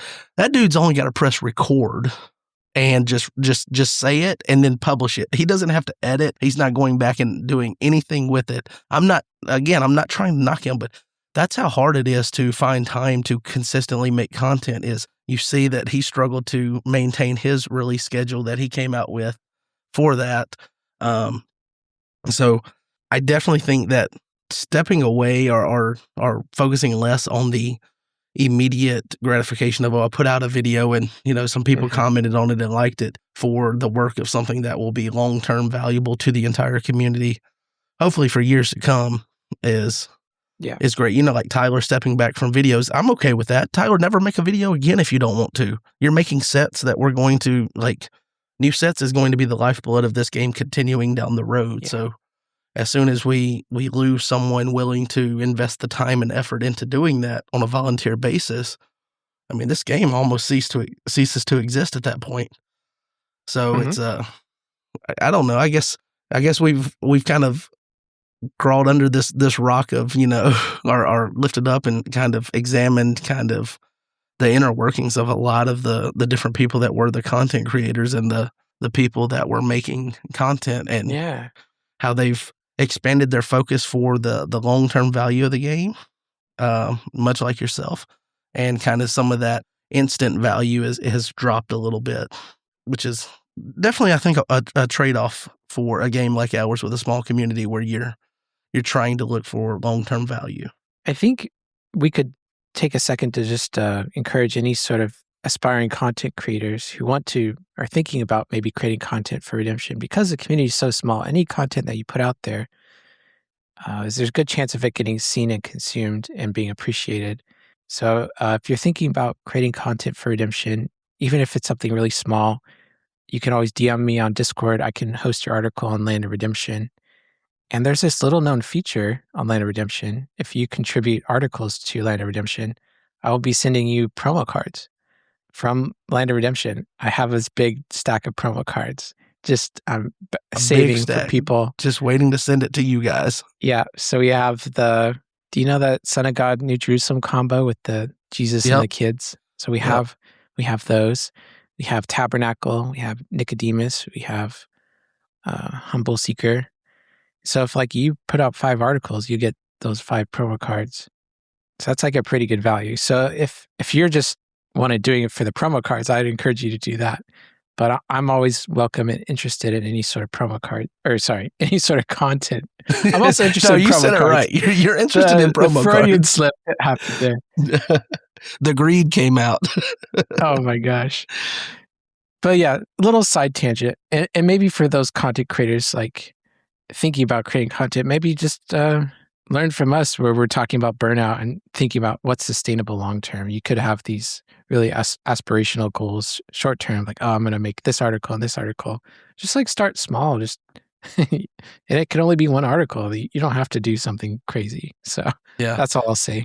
Yeah. Speaking of, and I don't know that I've said anything about this on the podcast. I don't think that I've recorded since he made it, but Jason from New York made that like 7-minute intro to Booster Draft. Yeah. And it was a simple, straightforward, just a basic, this is what Booster Draft is for someone that is completely new to card games and things. That was awesome video. Yeah. And it was fantastic. And I think it's a cool resource. Like if I have someone that's brand new to Booster Draft and they ask what it is, watch this and then hit me with your questions afterwards, because I feel like a lot of the basic information is put there in a straightforward manner to where it's easy to, process and understand it.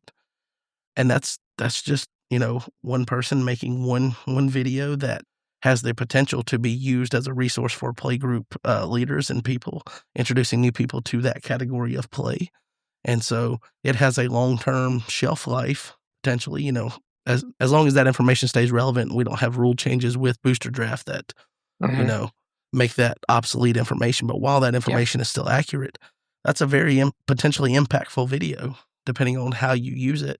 And it's just someone choosing to contribute a 7-minute video for the betterment of other people. Yeah.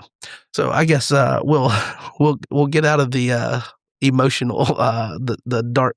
What did you say earlier? You have those dark nights of soul searching. Dark night of the soul. Dark nights of the soul. So we'll kind of pull out of that, and we'll kind of start talking about Redemption CCG. You said you're a coder by trade. So what was the early inception? So you had this idea that maybe you could make a website.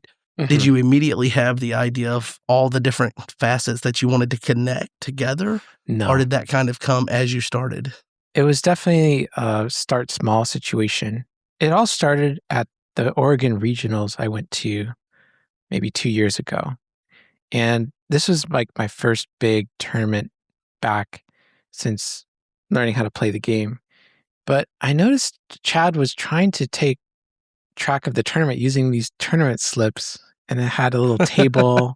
He had to fill everything in. It looked like we're doing a giant math problem. And there are multiple moments during the tournament where we're just kind of all the tournament hosts were staring at each other, like trying to figure out the tournament pairings. Of like, this person already played this person, so they shouldn't pair. We should actually do this. And so I had this impression of, wow, this is really hard to host a tournament. What if there was an easier way to do this? So that's where I came up with the idea for Tournament Tracker. So the first iteration of the website was actually called Tournament Tracker. And it was really just dedicated for Redemption hosts to have an easy way to host and run a tournament. So it had like pairings, you could put people in, run rounds, select number of rounds, put your Lost Soul scores in. And when it started back then, I had this idea of like, okay, I have no idea how to build a website. I'm going to go on Fiverr.com and pay somebody and consult them how to build a website. So that's where it started. I've spent way too much money on Fiverr. It was really expensive. Yeah. And it took a long time, and the results were okay. Because there's a lot of feedback cycles. Maybe English wasn't the first language being used there. But where it's really started to take off is once AI coding tools have come in, all of a sudden I could spend, a couple bucks on tokens and implement a feature in an hour that would have taken me a week to do on Fiverr, and 10 times as expensive. And so once I started using AI coding tools, there's like no going back. And basically it took a person like me who knew a little bit of knowledge about tech, but not a lot about how to build a website, I could really start leaning on these AI tools to fill in that knowledge gap and help me build something. So that's where it all started, was the Tournament Tracker. And then the next thing to do was a card search mode. There was a couple tools online that you could search for redemption cards. You could go to yourturngames.com and type in card names. Shout out Andy. Yeah, hashtag we're both sponsored by Andy. More on that later. And there's also this tool I really like. Zach the Jambi developed a tool that lets you be able to search redemption cards easily online. I really love that tool. So that was inspiration of like, okay, what if I added you could see I'm just adding things on as I think of them. Like, okay, what if I added this card search tool? And what if I had all these cool filters? And I took some inspiration from Renee's deck builder too. Renee had all these visual filters on the top. I was like, what if I brought those icons in? And it came out with, you had something that was a mix between Zach the Jambi's card viewer and Renee's deck builder. And I was like, well, now I have card search. Why not just add deck building now? So now I have this deck building thing. And so as you can see, it's like, boom, here's a step here. And when I started this out, I had no idea where I was going to go with this. I didn't have this grand 1,000-year plan of how this was all going to fold out. This was just me getting inspired in my free time, like, and just asking that question, like, what if this was possible? And because of the AI tools that are getting better and better, these questions that used to be just what if are now like turning into like statements of like, yeah, look at this. I just was able to build this. And there's something so adrenaline, or it's not, maybe adrenaline is the wrong word, but like intensely satisfying about that. This feedback cycle of building something and then sharing with the community and feeling appreciated for that. That gives me dopamine. That makes me feel appreciated. And that makes me want to keep doing it more.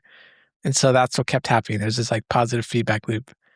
When you first released it to the community as Tournament Tracker, I do know that there was a couple of cycles to where, and I was one of the first ones because, dude, I refused to use those tournament slips. I'm not printing out tournament slips and then the ones that they like do at nationals where they bring the paper over and drop it. I'm not doing that for my 8-person tournament. I'm sorry. I'm going to figure that out in my head. I'm going to use a spreadsheet or something. But all of the ways that currently existed were kind of, for lack of a better term, they were kind of barbaric. Like I just didn't feel like they were easy to use. So as soon as you mentioned that, hey, you might have some issues with the pairing algorithm or whatever early on, but this is available to use, I was, all right, boom, I'm going to start using this. And so we went through a couple of cycles of where it kept trying to pair up people that had already played in the first round, things like that. And it's gotten better. It's gotten better. Yeah. And so as you were compiling on and adding new features overall, some of the other features were going through their cycle of, test and evaluate report, test, evaluate report. And you were talking about how, the community being excited about it was building you up. And I'm glad that was happening and you were doing new stuff. But how did the feedback that was negative or, it's necessary feedback, but if you have someone try to host a big tournament and they report to you a bunch of negatives about it, how did you balance that out with, trying not to let that also push you towards, burning out or losing zeal or passion for a project? For me, that type of feedback is something where I can take and use it to make my app better. It's like when I'm playing a game of Redemption, I think some of my best learning moments early on YouTube was people in the comment section typing, actually, you made a mistake here, and yeah, this can't be, you can't do that. They're like basically pointing out mistakes in a nice, gentle way. And I was able to learn from that. And else I would not have learned from that. So I kind of see this as a similar area where people are pointing out, hey, this is like not working for me exactly how it should be. And as a person who wants to put out the best product I can, I don't know why I use the word product there, the best thing to serve the community. Okay, going to start selling it for $69.95 a month. We'll get to my personal motivations about why I'm working on this project later, but spoiler, it's not about the money. Hopefully you didn't have anybody reach out and just say, hey, this tournament thing sucks because the pairings are all jacked up. Hopefully it was in a more constructive way. But overall, a lot of the features that people were seeing from the website were making their life easier and not as frustrating. But I could see a point where if somebody is really relying on the software to host a big tournament and it goes wrong, maybe there could be a lot of frustration there. So luckily haven't had a lot of those things happen yet. But yeah, thanks for everybody who has submitted and messaged me about a problem with the app. I'm definitely open to hearing about it. And there's only so much I can do to test it on my own to try and make sure it's as good as possible. There are things I'm going to miss. There's edge cases that I haven't quite fully considered. So I'm really appreciative for everybody who's reached out so far. Sometimes I feel like the little things I say are nitpicky. So I'm glad you're thanking me for it as reassurance. Yeah. I'm definitely the biggest in software. There's this concept called dog fooding, and that's when you have people who are building this software also using it on a daily basis. And so I'm doing a lot of this by myself, where I'm using the deck builder. I'm not running a lot of tournaments, so I don't use the tournament tracker that much. But there is this concept where I am experiencing the pain of what other people are doing. So if I know something is really painful, it's like, hey, it keeps logging me out on mobile, or like it keeps having this visual glitch, I'll kind of try to notice that before anybody else does, and then be proactive with fixing it. So I'm with everybody here. Hopefully they can sense that.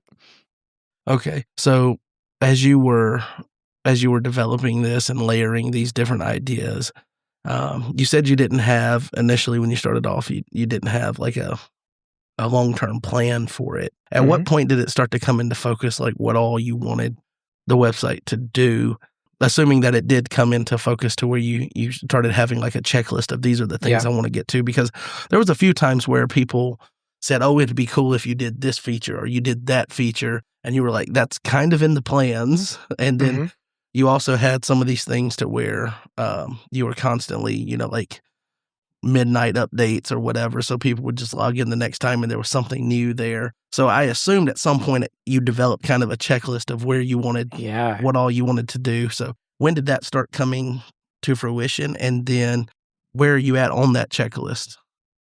I think that started when I added the deck building. The thing with the deck building, it's really cool to build your deck, but how do I share that deck with other people? So naturally, it led to this question, like, what if there was like a community deck page where people could easily share decks that they want to share with the public? And so for the longest time, for like 6 or 7 months, I just had this banner of like, coming soon, community deck list. And I kind of ran out of motivation for working on it for a while. And eventually that motivation picked back up again. That was the first thing I tackled, where it was, boom, we need to just add the ability to share deck lists online. And that was really exciting.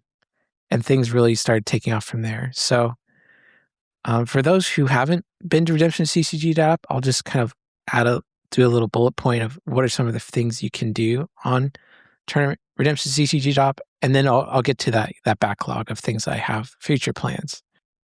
So we talked about the tournament tracker. If you're hosting a tournament, that's a great software to use for doing that. If you want to build a deck online, there's a great way to do that for classic decks, for rotation decks, and even for Paragon decks. So if you're interested in checking out Paragon, it's probably the best resource to build it online. I've also been able to partner with Your Turn Games and hook into Your Turn Games store data. So as you're searching cards, you see the Your Turn Games price right there. And if you're really liking a deck that you're building online, I've made it so you can do a one-click button that will add all those cards to Your Turn Games cart and make it super easy to just buy those cards from our sponsor. And if you're wanting to find the cheapest version of a card, I've also added a feature where it's going to try to help you find the cheapest version of a card and not the super expensive promo versions that a lot of the people in the community love using, myself included, in their community decks. There's also the ability to do official deck checks with your decks that you build. So as you're building, Redemption does have these kind of complicated deck building rules, and it's sometimes hard to know, is the deck I'm building actually legal? I was able to take all the Redemption deck building rules and codify them into code. And then as you're building your deck, you're going to get a check of like, hey, is this legal or not? And it's going to provide you a nice green check mark if that's the case or not. The ability to print out your deck list. Remember the ancient days where we get out this piece of paper and write down all 50 cards of our decks? That was another thing I noticed, like, I think this could be better. So that was one of the other first features I added, besides the tournament tracker, was like this ability to print out deck checks, deck lists. For people who want to keep up with the latest spoilers, there's now a spoiler page you can go to and just scroll on your phone and check out the latest Roots spoilers and Nationals promos. Also added the ability for users to check upcoming tournaments. These tournaments that are hosted on the Cactus Game Design website, I pull them from them every night for new tournaments and then post them on my redemptionccg.app, and that's all automated, so I don't have to do anything. I can just kind of let it run. I recently added a ability to look up card rulings. So, for example, if you have a question about how does Goliath interact with Tenant's Kill a Sun, there's a little, if you open up Goliath on redemptionccg.app, there's like a little section on the side there. It's like, it has common FAQs about Goliath and interactions with him. That feature is actually run by the community. So far, it's just me and Robar manually adding rulings to certain cards. And so if you're listening to this podcast and if that's something that you have a real passion for educating people about redemption card rulings, let me know. I'll get you We'll put you to work. I'll put you, yeah. We'll happily take volunteer investments for that specific thing. So that's kind of the broad strokes about what's on Redemption CCG app. It's this curated site built by players for players. And for me, it's like the goal of the website. It's the best place to experience Redemption online. That was kind of the goal. Yeah. And so I'm always wanting to make this even better than it already is. And I can start talking about maybe some of the long-term goals I have. Well, one of the things you haven't mentioned yet, if someone's living, in the shadows and isn't aware of all of the impact that Redemption CCG already has, I don't believe you mentioned the goldfish feature, which I think is. Oh yeah, how could I? That's the one thing that really pushed it over the top for me is I can look at someone else's deck, and instead of doing all of the work to look at their picture they shared on Discord, go and try to pull that grainy picture up and try to recreate it in Lackey so that I can do a test hand. Yep. If they share it as a community deck, I can just click the play button or whatever it is on their deck without having to even add it to my decks or anything. Just boom. And I can do a couple of test hands to see if this is a deck that I think, looks fun enough for me to take the time to potentially build in paper form. Because nothing's more frustrating than like, you take the time to build a deck someone put out that you thought was interesting from an initial look. You pull all of the cards, you build it in paper form, and you go to play a game or two, and you're like, this deck kind of stinks. It just doesn't vibe with my play style or whatever reason, you just don't have a great experience with it. Yeah. And now you've done all of that work just to test that out. But you have, and like I said, the other alternative was taking, a picture of that deck because we weren't really big on sharing the .txt file. We would just share a picture of it and then recreating that in Lackey to do it. Either way, you're doing some kind of long form. But with community decks, you've streamlined that process. Yeah. That was something I was really wanting to key into because as I was learning and coming into the game, I was like noticing these things. I'm like, hey, there's not a great way to share decks. Hey, if I see a video on Tyler's channel and I want to try that deck out for myself, I'm going to have to build it myself in Lackey. It took me so long to do it. I had this both years, these last two nationals, I was able to grab the nationals deck list. And then I had the big task of figuring out how am I going to share these results, these deck lists for people. So what happened with that? I would have to go into Lackey, read everybody's handwriting, and manually put in all the cards for each deck list. And I was like, and so now you talk about burnout. Yeah, I'm definitely so done with doing that. So there's like there was this part of me that had a vendetta of like how can we make this better? How can I save myself from doing this in the future? Is there a better way? And so all these features that I'm talking about were all tension points or things I had on my wish list as a player myself. Like it'd be so cool if I could have a card search tool that had your turn games like linked into it. It'd be so cool if I had this goldfish feature where I could build a deck and then test it out right there. And so all these things that I've been adding were just something from a player perspective myself, or just like, oh man, it'd be so cool if this happened. And that's the cool thing about being a player and building the software at the same time. I can kind of have an idea about what would be cool for the game and then build it myself. Yeah, for sure. I think my favorite really niche feature that you can do right now is if you're building a Daniel deck with Ancient of Days, there's this kind of question in the back of your mind of like, how good is my Ancient of Days going to be in this specific deck? So actually I added a feature that if you print out your deck list or make an image of it, it's going to calculate Ancient of Days number for you. And that number is the average number of cards you can expect to grab off the top of your deck with Ancient of Days for that deck. So you can imagine if you have a deck with 1 Ancient of Days and 0 other Daniel cards, that number is going to be 0. And if you have a deck with Ancient of Days and all Daniel cards, that's going to be 9. And so most decks that we're seeing is about that Ancient of Days count is between like 5 and 6. And that's like a really niche feature. It's like, what other website's going to do that for you? That's kind of like the, you also have Still Codified. You originally did it for Matthew to where you can see what your potential negative impact of Matthew. Yeah. So if they open with a Matthew against this deck, typically I'm going to give up this many cards. And I think those are super, super cool features to have to where you don't have to even think about it if you want to know what that number is. And previously, like you had to go and get,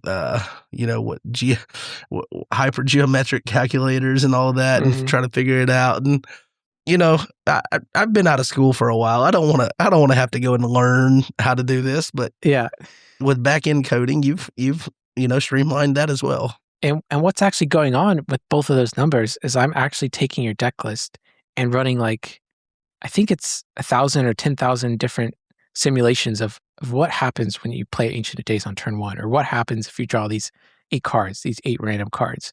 And I'm calculating like the average number of brigades or average number of Daniel cards that you're hitting off your Ancient of Days. So that's a little peek behind the curtain of what's going on with those numbers there. I tell you what, sometimes a Matthew will sneak up on you. You think, well, yeah, this deck, I'm mostly playing Herods. I'm mostly playing, green on offense. And there's just a couple of cards, and every now and then, you get hit with, their Matthew's going to draw 8 or 9 cards off of you. And you're just like, I thought I was better than that. So I wouldn't, if you're listening to this, don't take that as gospel that you will never give up more than what that number is. It is an average. It's average. And so an average does have a high value that you can exceed the average, by if you put whatever a 4 number. Wives in your deck, prepare to get hurt 20% of the time. Yeah. So if you're going to send feedback to Tim here about how to fix, different bugs or things that you might notice with the website, that's not one of them. It said I would only give up 2.5 cards to Matthew, but you gave up 6. That's called the law of averages. We can't fix that. Another fun April Fool's feature I added was Jaden mode. So it takes the theme of the website and turns it into Redemption with Jaden type colors and themes. So it's been my favorite way to interact with the website now. It's in that I've kept it in Jaden mode since too. Jaden has good taste in colors. Anyways, maybe let's get to some of these features that I'm thinking about adding. These aren't promises, but these are something I'm thinking about. And okay, I'm also open to the excited. community asking me for things and things that maybe are just in my blind spot that I haven't considered adding. And I'll also talk about some things I'm not considering. Okay, so let's talk about it. I've got this request from people, let's like a maybe board. So as they're building a deck, they have something that they want to put in the deck that doesn't quite go in the reserve. It's like, I'm thinking about this card for this deck, but doesn't belong in the main deck, doesn't belong in the reserve, but I kind of want to keep track of this card.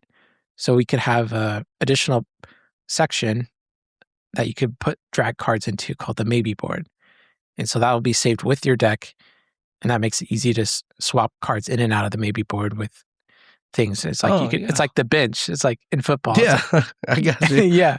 That would also potentially let someone see into the mind of the deck builder as well to see, okay, so this is the deck as it stands, but these were the cards they were considering to see the different lines of play. Maybe they chose not to include, which ones they prioritized over others. That could be a very helpful thing, depending on how much someone wants to personally invest in looking into some of those cards in the maybe pile. Yeah, I know Chad in his community decks, there's a little spot where you can write things down. He always gives, I don't know if always, but all the ones that I've read, he has this maybe board of cards he's considering. And that's always been super insightful to read that list of what Chad is thinking about when building his decks. So having that information more easily buildable and accessible could be really cool. So that's something on my to-do list. I've gotten another request to add a collection tracker for people. Maybe they've been using an Excel spreadsheet to keep track of what cards they have or don't have in their collection. What if there was a way to keep track of that online using this Redemption CCG app and familiar interface of like building decks? But instead of building a deck, like what if you're building and keeping track of your collection? And there would be like a number at the top of like, on your turn games, this is what your collection would be worth, and kind of give people an estimate of the value of their collection at your turn game prices. I would hate to see what that number is. If my wife were to see that number, I might be forced to sell all of my cards. Maybe I'll add a mode for you, John, where it's like a little check mark of like hide your turn games price on the collection. Yeah, okay. I'm just saying. Just imagine I'm sitting there on the couch with that pulled up, and it says the value of your collection is X amount of dollars.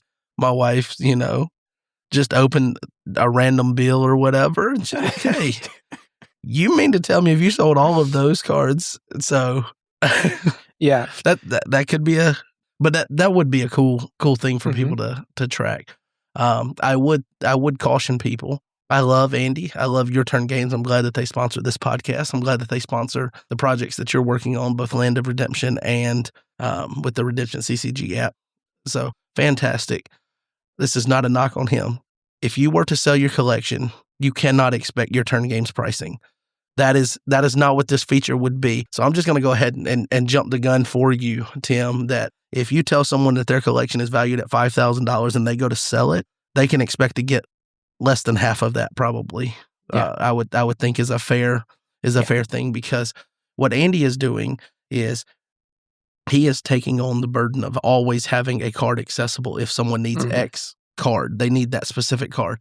It's always accessible. When you're trying to sell your cards in bulk, you do not. It's not the same thing. So I don't really know the best way to explain that. Yeah, but especially with a small community. Yeah. If I do implement that feature, I could add like a little disclaimer of like, hey, blah, blah, blah. Like that's how it works with all card games, though. If you're trying to sell your collection to a vendor, that vendor needs to make a profit. And so they're going to maybe offer you, I don't know what the average is, but when I sold my Magic cards, I got pennies on the dime, basically. And I was sad about that, but that's kind of the reality of that thing. But I'm just trying to save Andy from like this. Someone saying, "Hey, I've got $5,000 worth of cards. I want to trade them in." It's a little bit more involved than that. So, if you have a collection tracker, wouldn't it be cool if you also had a wish list of cards that maybe you wish were in your collection? So, as you're going around to your tournaments or your local, or even nationals, you can have this thing on your phone of all the cards you're looking for. You can check that off in real time.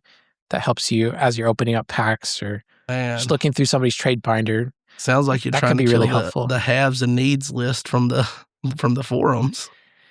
It's maybe a little inefficient and maybe could use some modern software love. I don't know.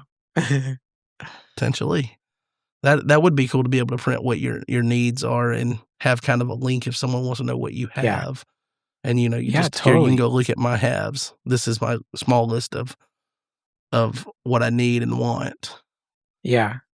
Like you said, just having that link, it's like just post that in Discord. Like, here are all the cards I'm currently like on my wish list.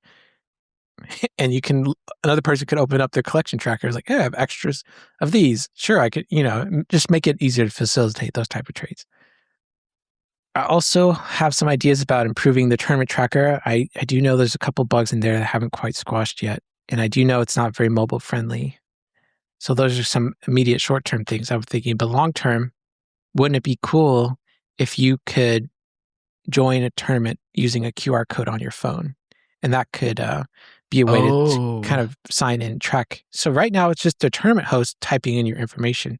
What if we even made that process simpler and just allowing the people in the tournament themselves to join and even like linking their deck that they want to build? See, that's exactly. As soon as you said QR code to join, my head went to upload the TXT file. Yep. That way, it stops me from having to take Yep. even if it's a nice printed out form that has Mhm. the stamp type 1 legal.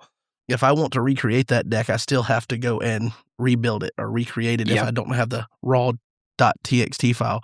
But if you had a QR code to sign in to a tournament and you uploaded your list there, now as the deck tracker or deck checker, Mhm. and the person leading the tournament, I can use my phone or my computer, pull Yep. up your entry, pull up your deck list that you've attached to your name, Yep. and then I'm just checking your deck against that list that's already got the type 1 legal stamp, Yep. or whatever. And then it would be really cool because then, if that deck places first, it could automatically be loaded into community decks or whatever. Because I'm a big thing. I'm a big proponent of your deck can be as private as you want it to be. As soon as you entered into a sanctioned tournament to where you are trying to get prizes, RNRS points, and this is a sanctioned event, that deck list is no longer yours to keep under wraps, and it should become public knowledge. The problem is it puts a lot of burden right now on the tournament host to make those deck Mhm. lists public Yep. knowledge. So Yep. something that kind of streamlines that, I think would be fantastic. So my eyes lit up as soon as you say QR code. I'm all on board with what that could end up turning into. So that's cool. You are spot on with exactly what the vision I had in mind there, and the vision I'm excited about. And as someone who's tried to shoulder some of that burden of being able to collect deck information and publish that, it's like that's a lot of work trying to do that manually. So like asking myself, how can we make this easier on people? And so that was a cool way I thought of. It's going to require some work on my end, and there's no promises with any of these features, but it's definitely something I have in mind that would be really cool if we could do. And imagine, John, imagine a world where a tournament host had this easy ability to be able to take deck lists, run a tournament, and then click a button, publish decks to community deck lists. And then what if we, on top of that, did like a metagame snapshot where you had like metrics about decks performing at tournaments? Now, we don't have a Okay. lot of tournaments running, but it could just be cool maybe one day, like on MTG Goldfish, where they do this thing of like, 17% of the meta is like this red deck, or Oh, like like what the 15% meta of the share meta. is. Yeah. So just kind of getting like snapshots about what's popular. Oh, this Daniel, like 50% of the decks that got first place in this tournament secret are Daniel decks. Maybe I should build something that has answers against Daniel. Just something like that. That's kind of like what Jake tried to do last year with, tracking meta decks or whatever. But Yeah, all of that was entirely subjective right. based on personal opinion and preference and things, people rating Mhm. things. Like one of the big decks was Big Clay. Big Yeah, Clay, just because some people didn't believe in 100-card decks, negatively got viewed in a certain light or whatever. And this would be kind of giving you the same end result of what you're shooting for, but it's but based making on it data, actual objective. data. Yeah, Yeah, like it's just raw data. I'm not putting in my own thoughts about yeah. it. So that again, I definitely understand the reason that you're disclaiming or giving the disclaimer that none of these are guaranteed features. But if you found a way to do that, I think that would be hugely beneficial to tracking the metagame in a way that we really have not had before. And I could really go granular because if I have all the deck lists digitally, it's really easy to slice all that data up. So I could have like a view of like, what are the top 5 neutral cards played in each deck? What are the top dominants? What are the top heroes? And that can kind of give you at a glance of like, oh man, I need to be able to answer Herod so-and-so, or Daniel, I need to kill Joshua, or like all this information could be useful for players wanting to get a read on the metagame. Another feature I have, John, is what if there was a good landing page for teaching new players how to play online? Right now, there's not a lot of those resources you could go watch a Redemption with Jaden video about how to play, but Yep. what if there was this really curated, almost classroom-like environment where it kind of walks you through, because we talked about the goldfish. Like, what if you just plopped a new player down in this goldfish lobby and had him like play against this opponent who has this predetermined action? And it's kind of like a tutorial. Oh, It's like yeah. really guardrailed. I believe there was I don't want to misquote. I don't know if it was a Cactus official thing or if it was something from Land of Redemption, but with the starter decks at some point they had like planned out a game and dictated how the game would go so that players could follow along. So you're saying do that just more in a up-to-date, modern digital. Okay, you land in here. We know these are going to be the cards in your hand. The opponent's obviously going to make these, and your reaction to those, and you're going to have a yes, this is the right move. No, this is not, potentially. Just like really curated training wheels for new players who want to just get an idea of how the game plays. Of like, oh, this is this phase. This is this phase. This is what I attack with heroes. This is what initiative is. This is what negate is. So just kind of like getting the starter deck experience, but online by yourself. Because I think I've seen a lot of people coming through the Discord of like, hey, how do I play? What are some resources for me? I want to keep learning.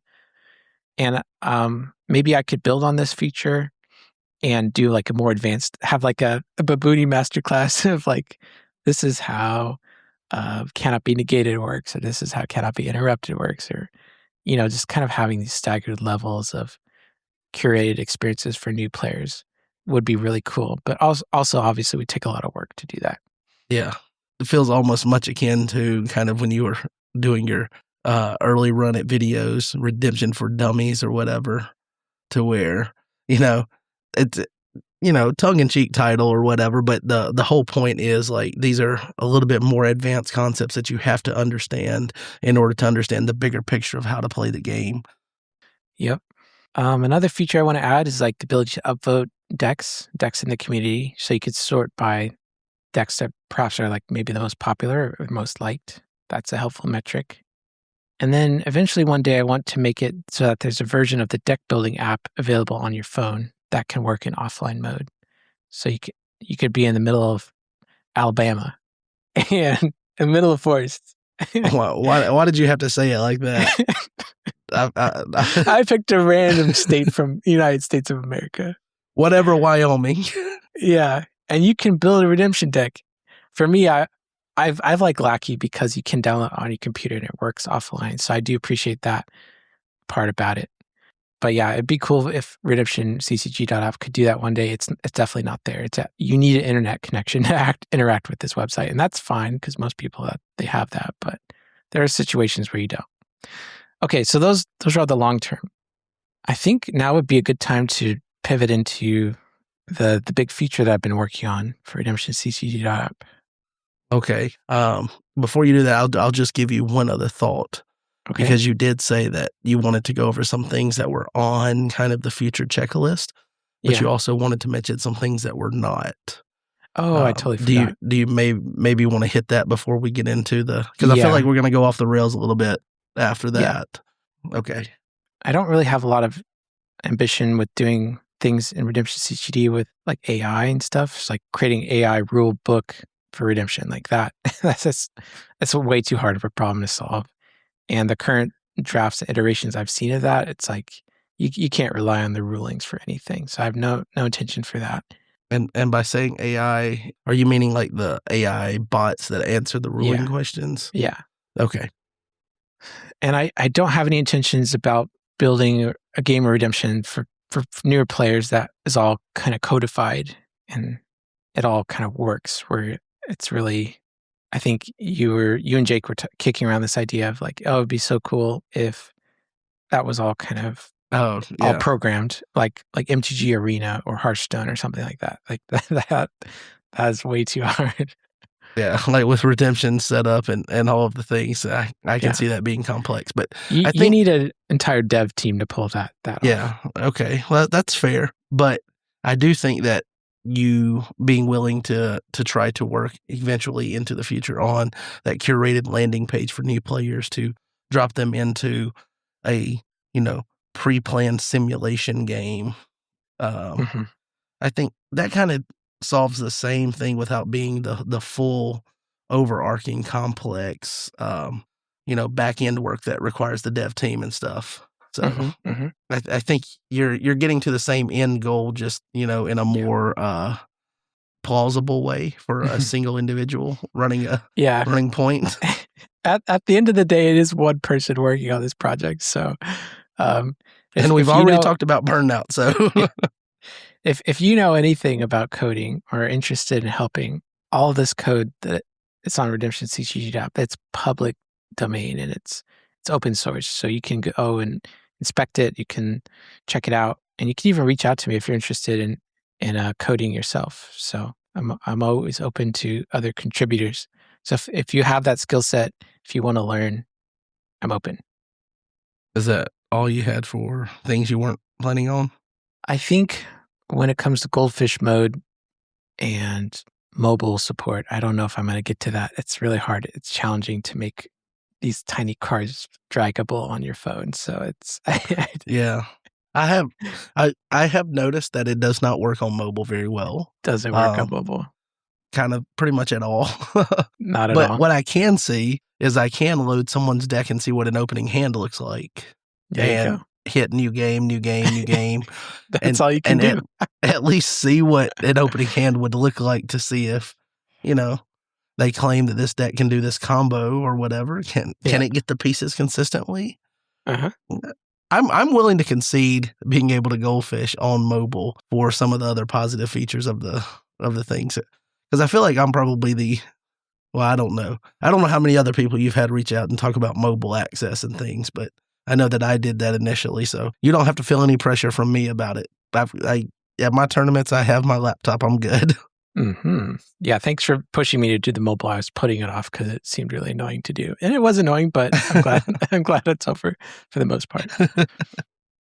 Well, with that out of the way, I would like to announce that as of right now, John and I have coordinated the release of this new feature. It's called Play Mode, where you can go to Redemption CCG app and play Redemption online with other players in real time.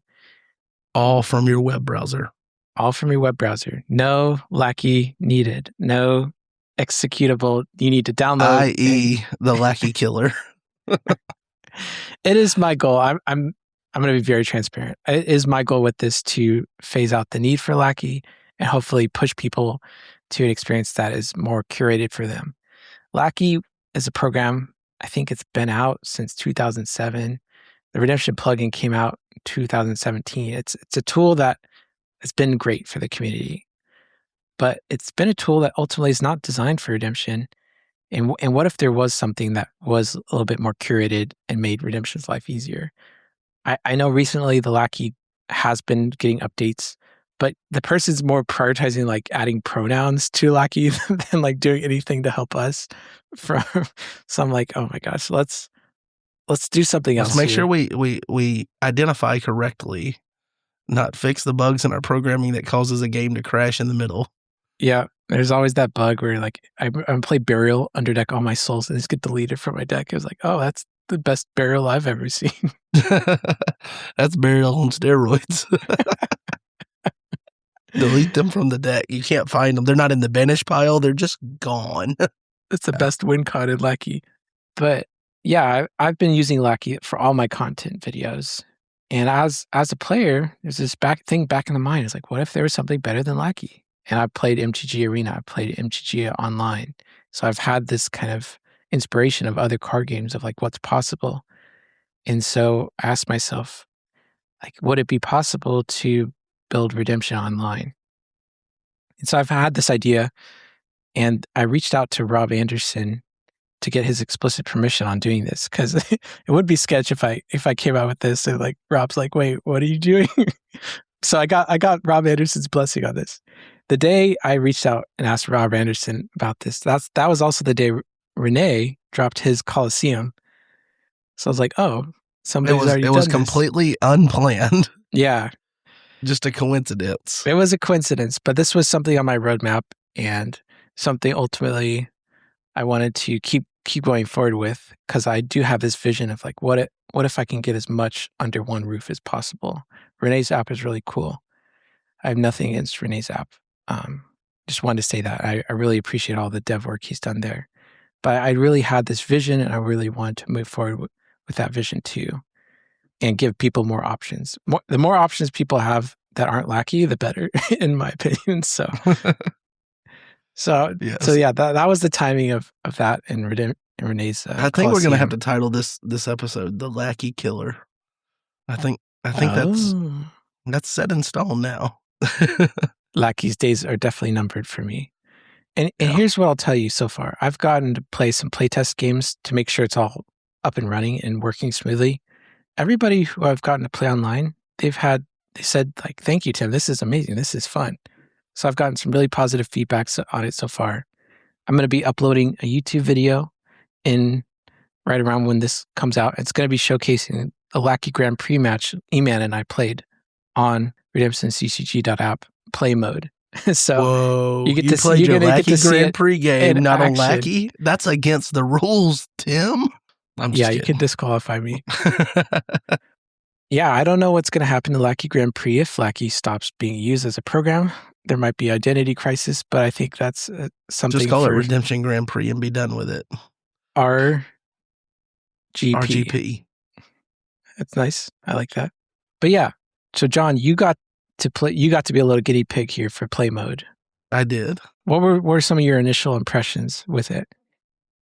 Well, the initial thing is that, and this was a learning thing through that game, is that I had been goldfishing wrong. So like for the data, and I think you might have cleaned up some of it, but if you go and search your deck and you want to put a card in play, I was just clicking and dragging the card out of the deck as a default, just because that's kind of how you do it on Lackey. Yeah. But you had it codified to where like you could right click and choose your territory, hand, or whatever. And I didn't know that those features were in there until we played that game. So I kind of got to discover some of the stuff you had already worked on to kind of streamline some of the actions that was in there that I wasn't taking advantage of because I was just, like when you go to exchange to the deck, you can put a card in, choose exchange to deck, select the card you want to exchange to, and then at the bottom of your deck, you can click complete exchange or whatever. And it will complete the exchange. I was just putting that one in there, exchanging, and then dragging out. Again, I mean, that technically works, but there's also more streamlined version of you can just click and let the app do the work for you a little bit. So I discovered that. I do remember getting a little frustrated with the dragging cards because I was playing the Purple Warriors deck with the weapons. And so that was probably my biggest gripe from the game. I think the stability of it and all of that, like we didn't have any problems getting the game completed or anything like that, but it was just so frustrating. If I had a weapon equipped to someone and I drugged them, it would take the weapon, and instead of leaving it behind, because the way that I stack them is I have the weapon behind, and you see the title of the weapon, but then the character card, the hero card, is on top. And it would swap it around, so it would completely cover up the hero when I would drag them into battle. And I was like, man, this is frustrating. It was frustrating. And I think it was like, 2 days later, you found a way to link weapons and warriors and stuff to fix that problem. So that was resolved. But another thing, and I think you talked about it when we were playing the game, and you can definitely tell that you were conscious, I believe, of the fact that people are going to be playing bigger decks, potentially 100-card decks. So you were you made sure there was room for all of this stuff in your territory up to that amount. And so I do think that it might be a little bit of a learning curve for some people because you can control and maybe, I don't know if you ended up going back and adding to where you can choose the scale of things. There's a way to choose the size of the cards on here. There's a little gear icon in the bottom that lets you drag the size of the cards. So I think that was one of the things that I initially, maybe had a little bit of concern for, was some people just not wanting to, even though it's not realistic to expect to be able to read the card on the table. I feel like some people still want to try to have the resolution to where they can know exactly what a card is without having to look at the preview to the side. But I didn't personally have a problem with it. It was just one of those things that I thought might be a concern. But it looked like you definitely had the territory slated for, you had been prepping your 100-card decks on here or something, or wanting to make sure it's ready for Type 2 potentially. But I really liked the field of battle. I believe when you went into battle, it created an overlay of the battle. If I remember correctly, I scrapped that. It was too buggy. It was too buggy. I might add it back later, but it is a known issue for me. It's a little hard to tell what's the battlefield exactly. And that's what probably Okay. Lackey had. And so you're getting the same experience you have with Lackey right now, but definitely with Okay. room for improvement for some things. Well, I in didn't mean to Redemption bring up Online. something that was not in there. I'm sorry. But You're good. I did like the concept of, despite what's in your territory, once you push these characters into battle, they kind of take precedence over everything else, so that you know what to focus on and whatnot. But I had a pleasant experience with it. I thought it worked well. And the fact that it was, I don't want to say, I don't want to knock. I'm not trying to. Again, you mentioned the work that Renee did with his, but me and Jaden tried to do the gameplay there, and I know his is more of a. There's obviously a couple of different things working against him. He's isolated from the bulk of the community. He's also in a country that speaks a different language by nature, and so there's potentially the barrier there, but I do know that there was a couple of issues with trying to get the game completed and with yours, and I guess that's probably the amount of back end work that you've done before trying to release it. Yeah. Again, it almost feels like anything we positive we say here is going to almost sound like a detriment or a negative to another project that got the same similar goals, but that's not the intention here. Again, like you said, just the more options people have, the better. And then also the amount of things that you can stack and put under one banner of, you go to redemptionccg.app, it's all here, that type of thing is still a good, thing for the game long term. And also as we present to other people, like you can go to this one place, see the decks, and then load the decks and potentially play a game with the deck that you just looked at for the first time, all under the same, website, and it's all in your web browser and all of that. So anything I say is not trying. I want to stress that, but at the same time, I am very excited for what this offered in comparison as far as stability goes, and I had a pleasant experience playing it. Yeah. When designing this whole project here, I wanted to build something that felt like Lackey. Lackey's great because it's really snappy and responsive, and it doesn't have any animations. So if I think Renee's Coliseum had those cool animations, it felt more like a Hearthstone or MTG Arena, where it has this like immersive like experience. But this one's more streamlined as far as how the interactions are going. I don't have any boulder animations when you play fortresses, and maybe that's something on the long-term list where I can try to add some of those animations in. But I really wanted to nail the core gameplay loops and increase users' quality of life when they're searching their deck, for example. In Lackey, searching your deck is this tedious process where you're dragging the scroll bar. But now, searching your deck here, you open up a search bar and you can see 20 cards at once. And you can filter exactly for what you want. And you can just use the scroller on your mouse that what a concept. Naturally goes up and down. What a concept. I've also tried to make it so that people who are used to Lackey will feel right at home here. So you said something about that learning curve. You can do all this dragging and moving cards around, and that's totally natural, but I've also tried to add shortcuts for power users.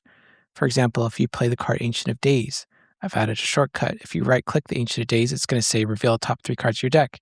And it's going to, boom, there's the top 3 cards of your deck. So remember in Lackey how to do that? You'd have to go right-click your deck and then reveal the top 3 cards to all opponents, top 3.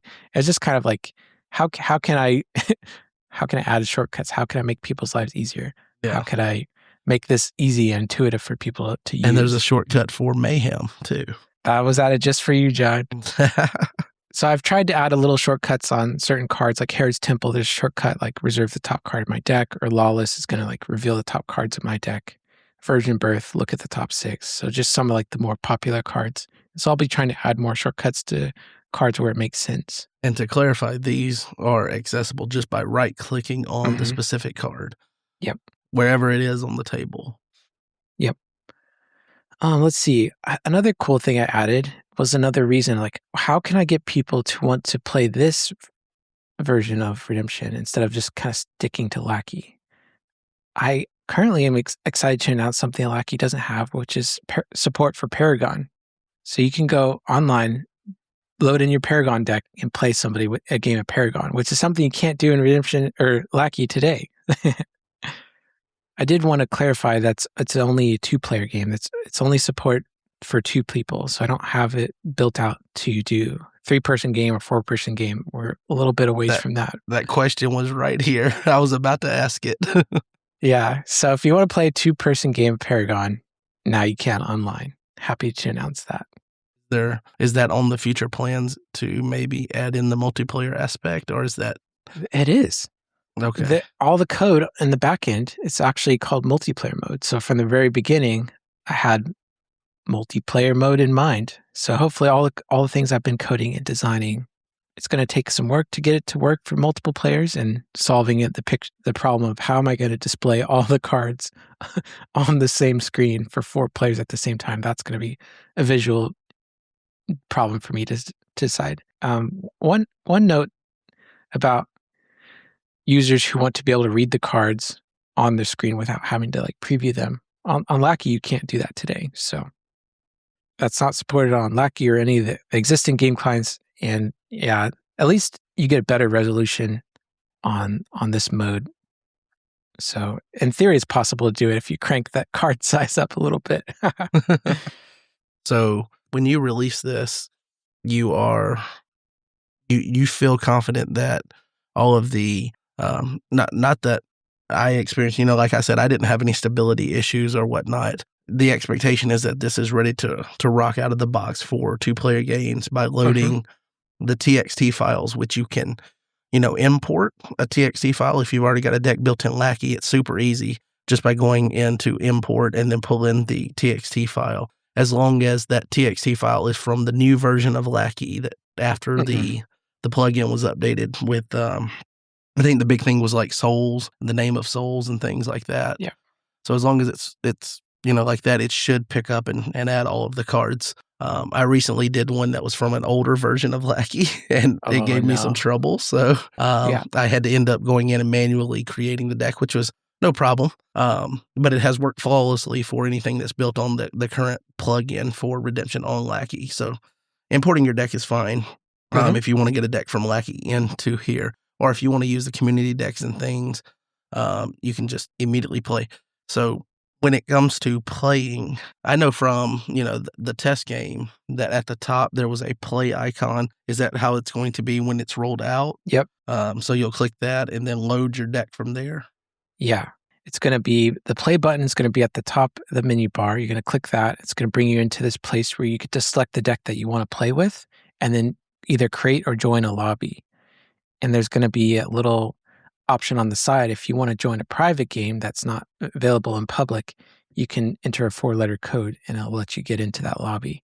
And it has the logic set up. So if you try to join a Paragon game with your Type 1 deck, it's going to say hey, you can't really do that. Load a Paragon deck. And if you don't have a Paragon deck loaded, you can go to that deck chooser and load up a community Paragon deck and just try it out.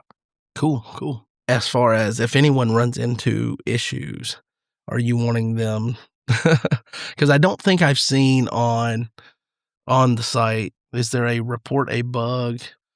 Is there something like that on there? Because I feel like if everything goes to you through DM, maybe.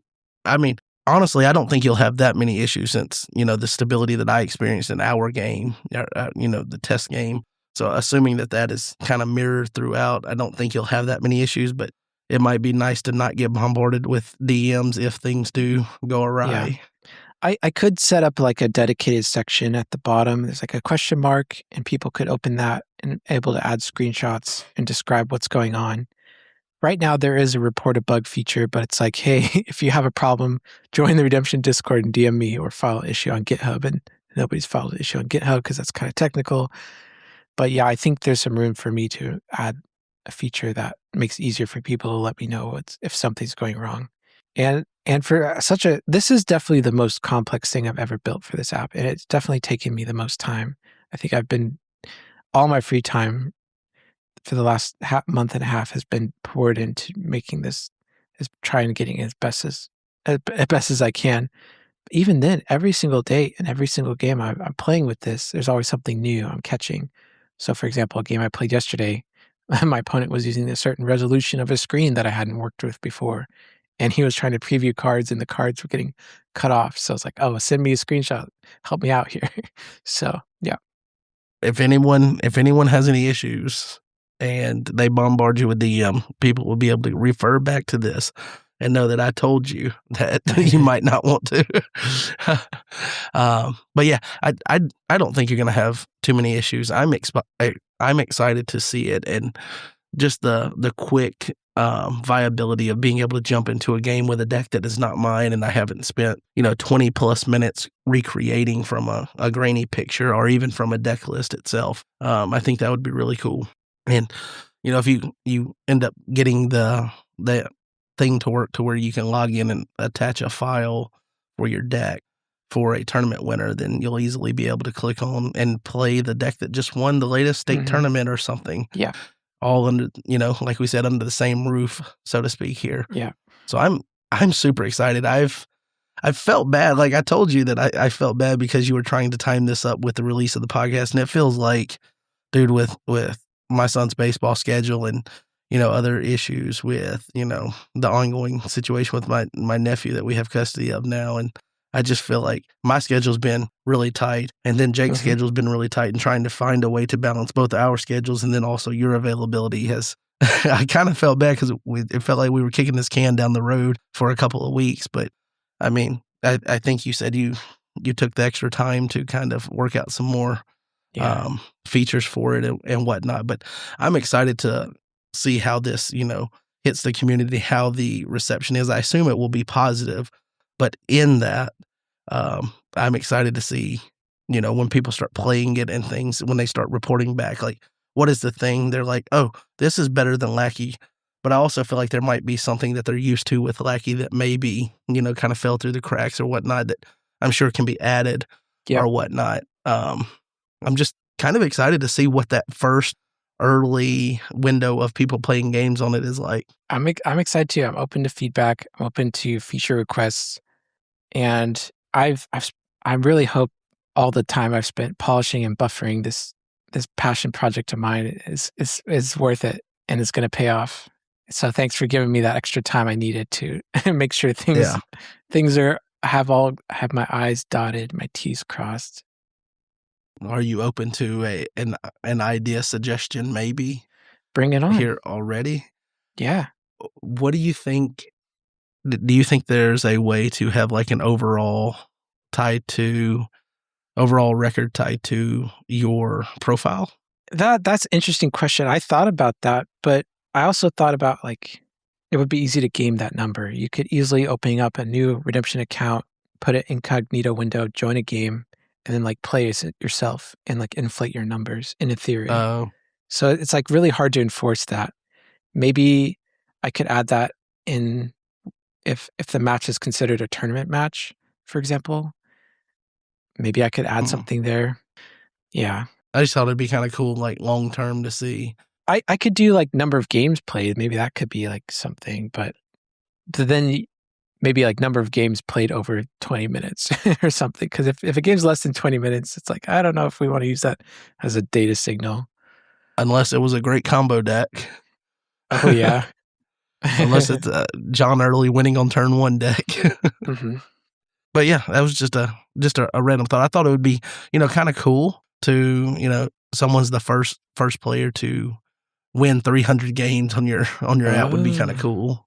Well, here's the interesting thing that you bring up. Now that people are playing games on Redemption online, basically, all the interactions in the game are in a database. So in theory, we can start asking interesting questions like, what's the win percentage of decks playing Matthew if they go first? There you go, spiking the light bulb again, like with the analytics. Redemption is in such a small world as far as like the community size and let's be honest, the technology that it's had access to for so long, that when you start talking about Redemption having analytics, it's definitely an exciting thing, but it's almost like if that ever happens, I'm going to have to pinch myself to make sure it's real and that this data is like they took. And this is not a knock on leadership or anything, but I remember before the I want to say it was before the reserve rule changed. They wanted to track what the win percentage of someone going first was compared to just someone going second, which is the most basic thing you should be able to track. And maybe they had that information, but I knew that they were logging it, and I don't think it was ever shared with the community what those percentages were. So I don't know if they got it and they just chose not to share it, or if it was just one of those things that became a manual tracking process that they never really went back and did the legwork on, which is completely understandable because I can understand taking all of these games and having all of these slips, and by the time you've played 6-7 rounds at nationals with 50 players, so you got 50 that's 25 games times however many rounds, and you got to look at all those slips and mark down who went first and did they win, compile all that data manually. I'm not upset if they didn't do that, but it would be really cool to have, using this technology, if you could get to the point to where Redemption actually has analytics. Yeah.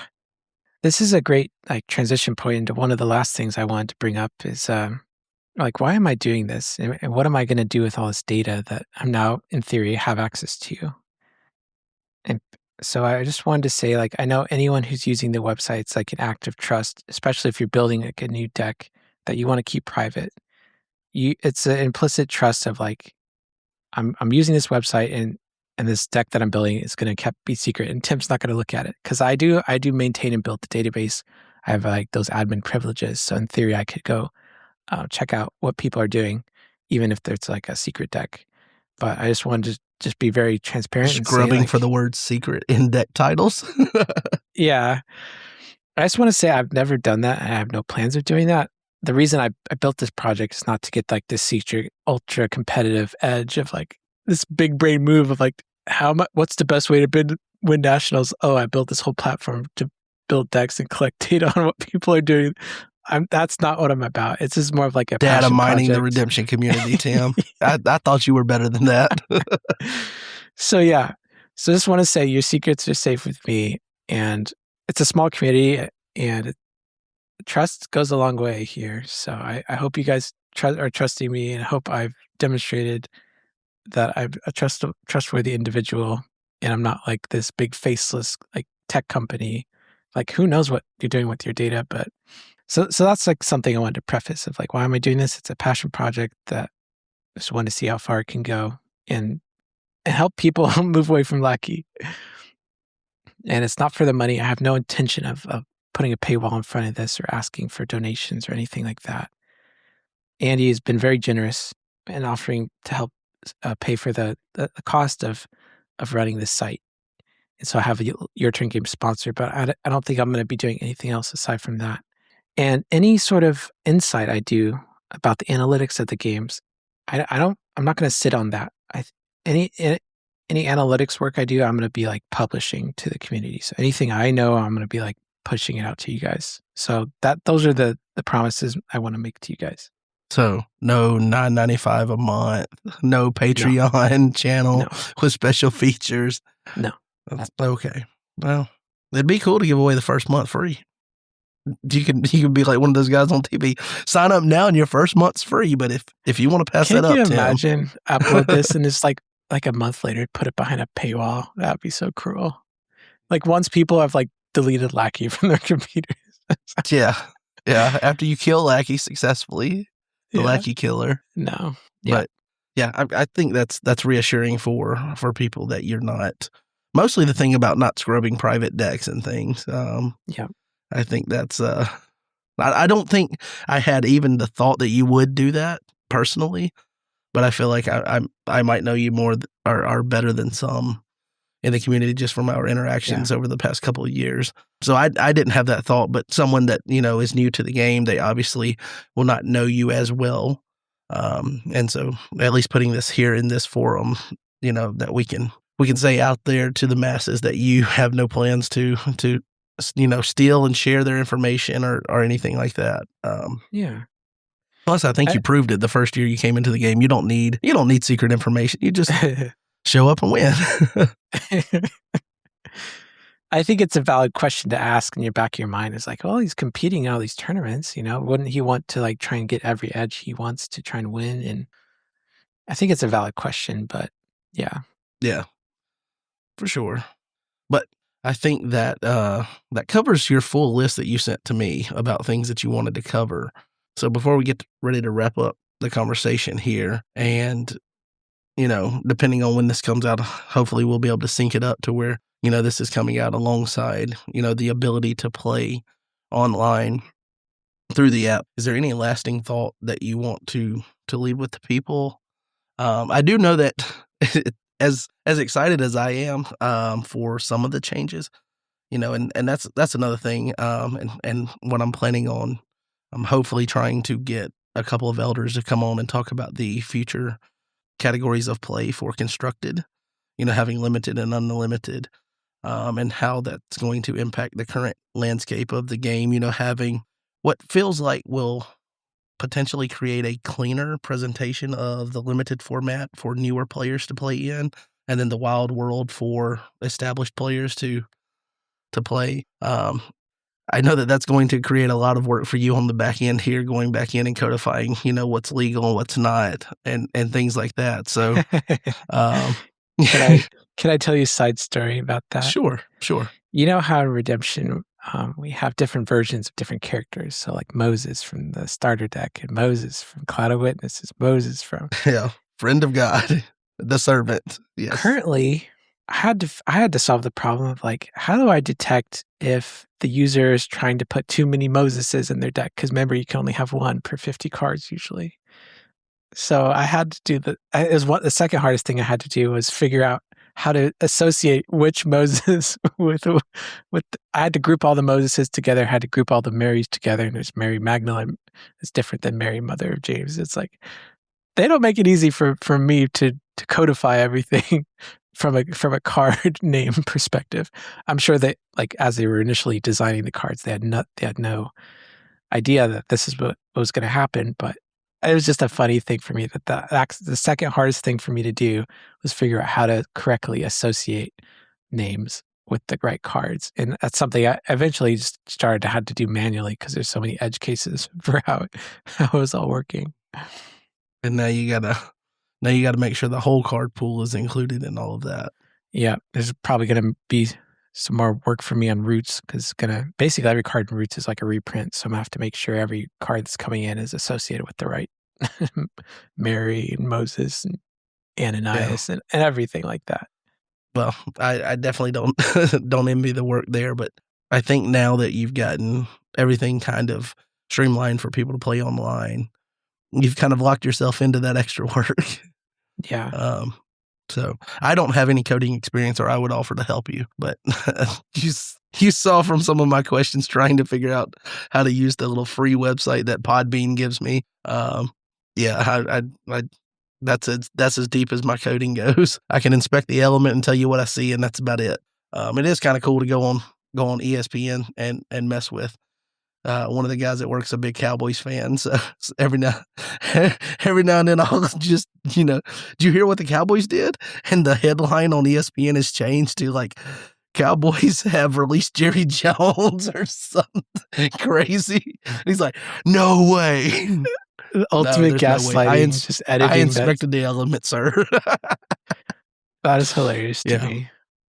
But is there anything you want to leave as your lasting thought with the people about Redemption CCG project, Land of Redemption, future plans for any of those combined or whatever? Just what is your last word that you want to leave with the people? It's been a really cool journey so far of starting out this journey of asking myself, like, what if I started to play Redemption again and keep going? Like, what if I created a YouTube channel? What if I tried to go to nationals? What if I tried to become an editor on Land of Redemption? And each of these if questions was ultimately a door that was fun to walk through. And I think this last journey I've been on was like, what if I created a website? For me, it's been one of the funnest journeys I've been on so far. And so maybe if you're a viewer, you're kind of asking about these what if questions in your life, like, what if you went through that door? Like, you never know what's going to happen. Life has a funny way of of turning things that you never would have thought of into like really big opportunities. And it's not always going to work out that way, but I'm really glad I said yes to those what if questions, and instead of waiting for somebody else to do something, because I could have waited around like, oh, it'd be so nice if somebody else like did all this stuff. But like, what if I did it? What if like I tried to help out and do it?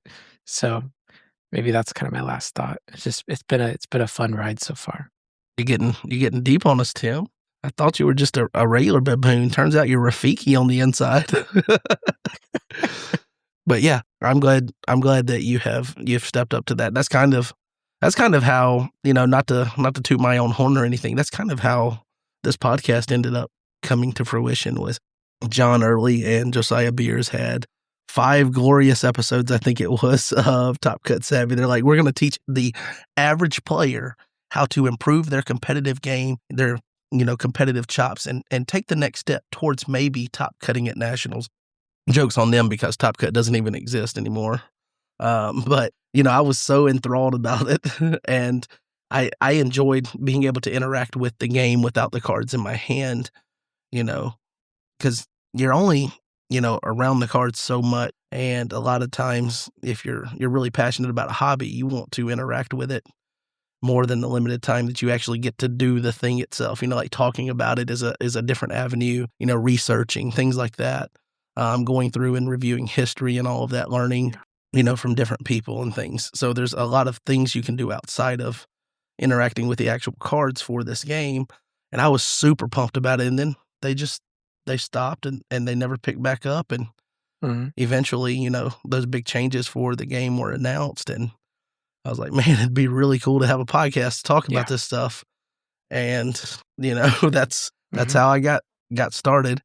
When I recorded, and even to this day, and I've said this before, I hate the sound of my own voice so much that I have never recorded my own like voicemail. Like when someone calls my phone, it has been the base generic thing, and it will always be that because I don't like the sound of my own voice. So that's very ironic. The kind of leap of faith that it took to, I'm going to order this $1,000 worth of equipment, and out of nowhere, I'm going to be a podcaster I don't know anything about it, and learning on the fly. And it's kind of cool because, that's another one of those kind of what if things, what if I tried it? And I'm not saying that I've done great with it. I think I've done okay with it. I enjoy it.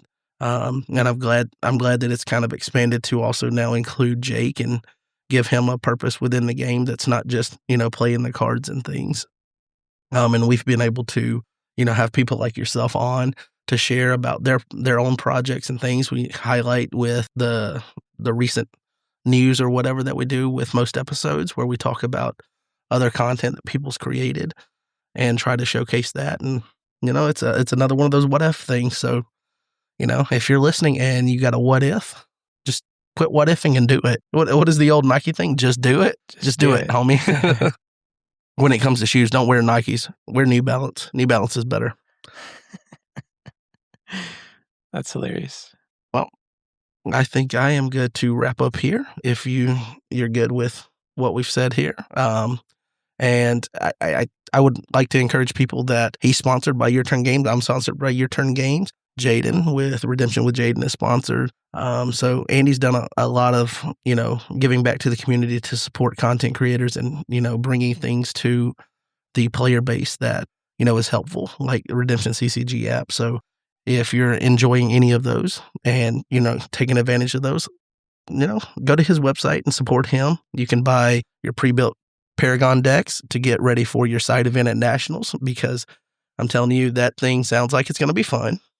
We might only play one round or whatever, but I think it's been said that you're guaranteed to get the Paragons printed and the Soul deck printed, which will make coming back to your own play groups kind of more accessible for playing the Paragon format, because you'll have the printed cards and things. So even if it's just for that, just get a deck and show up and play.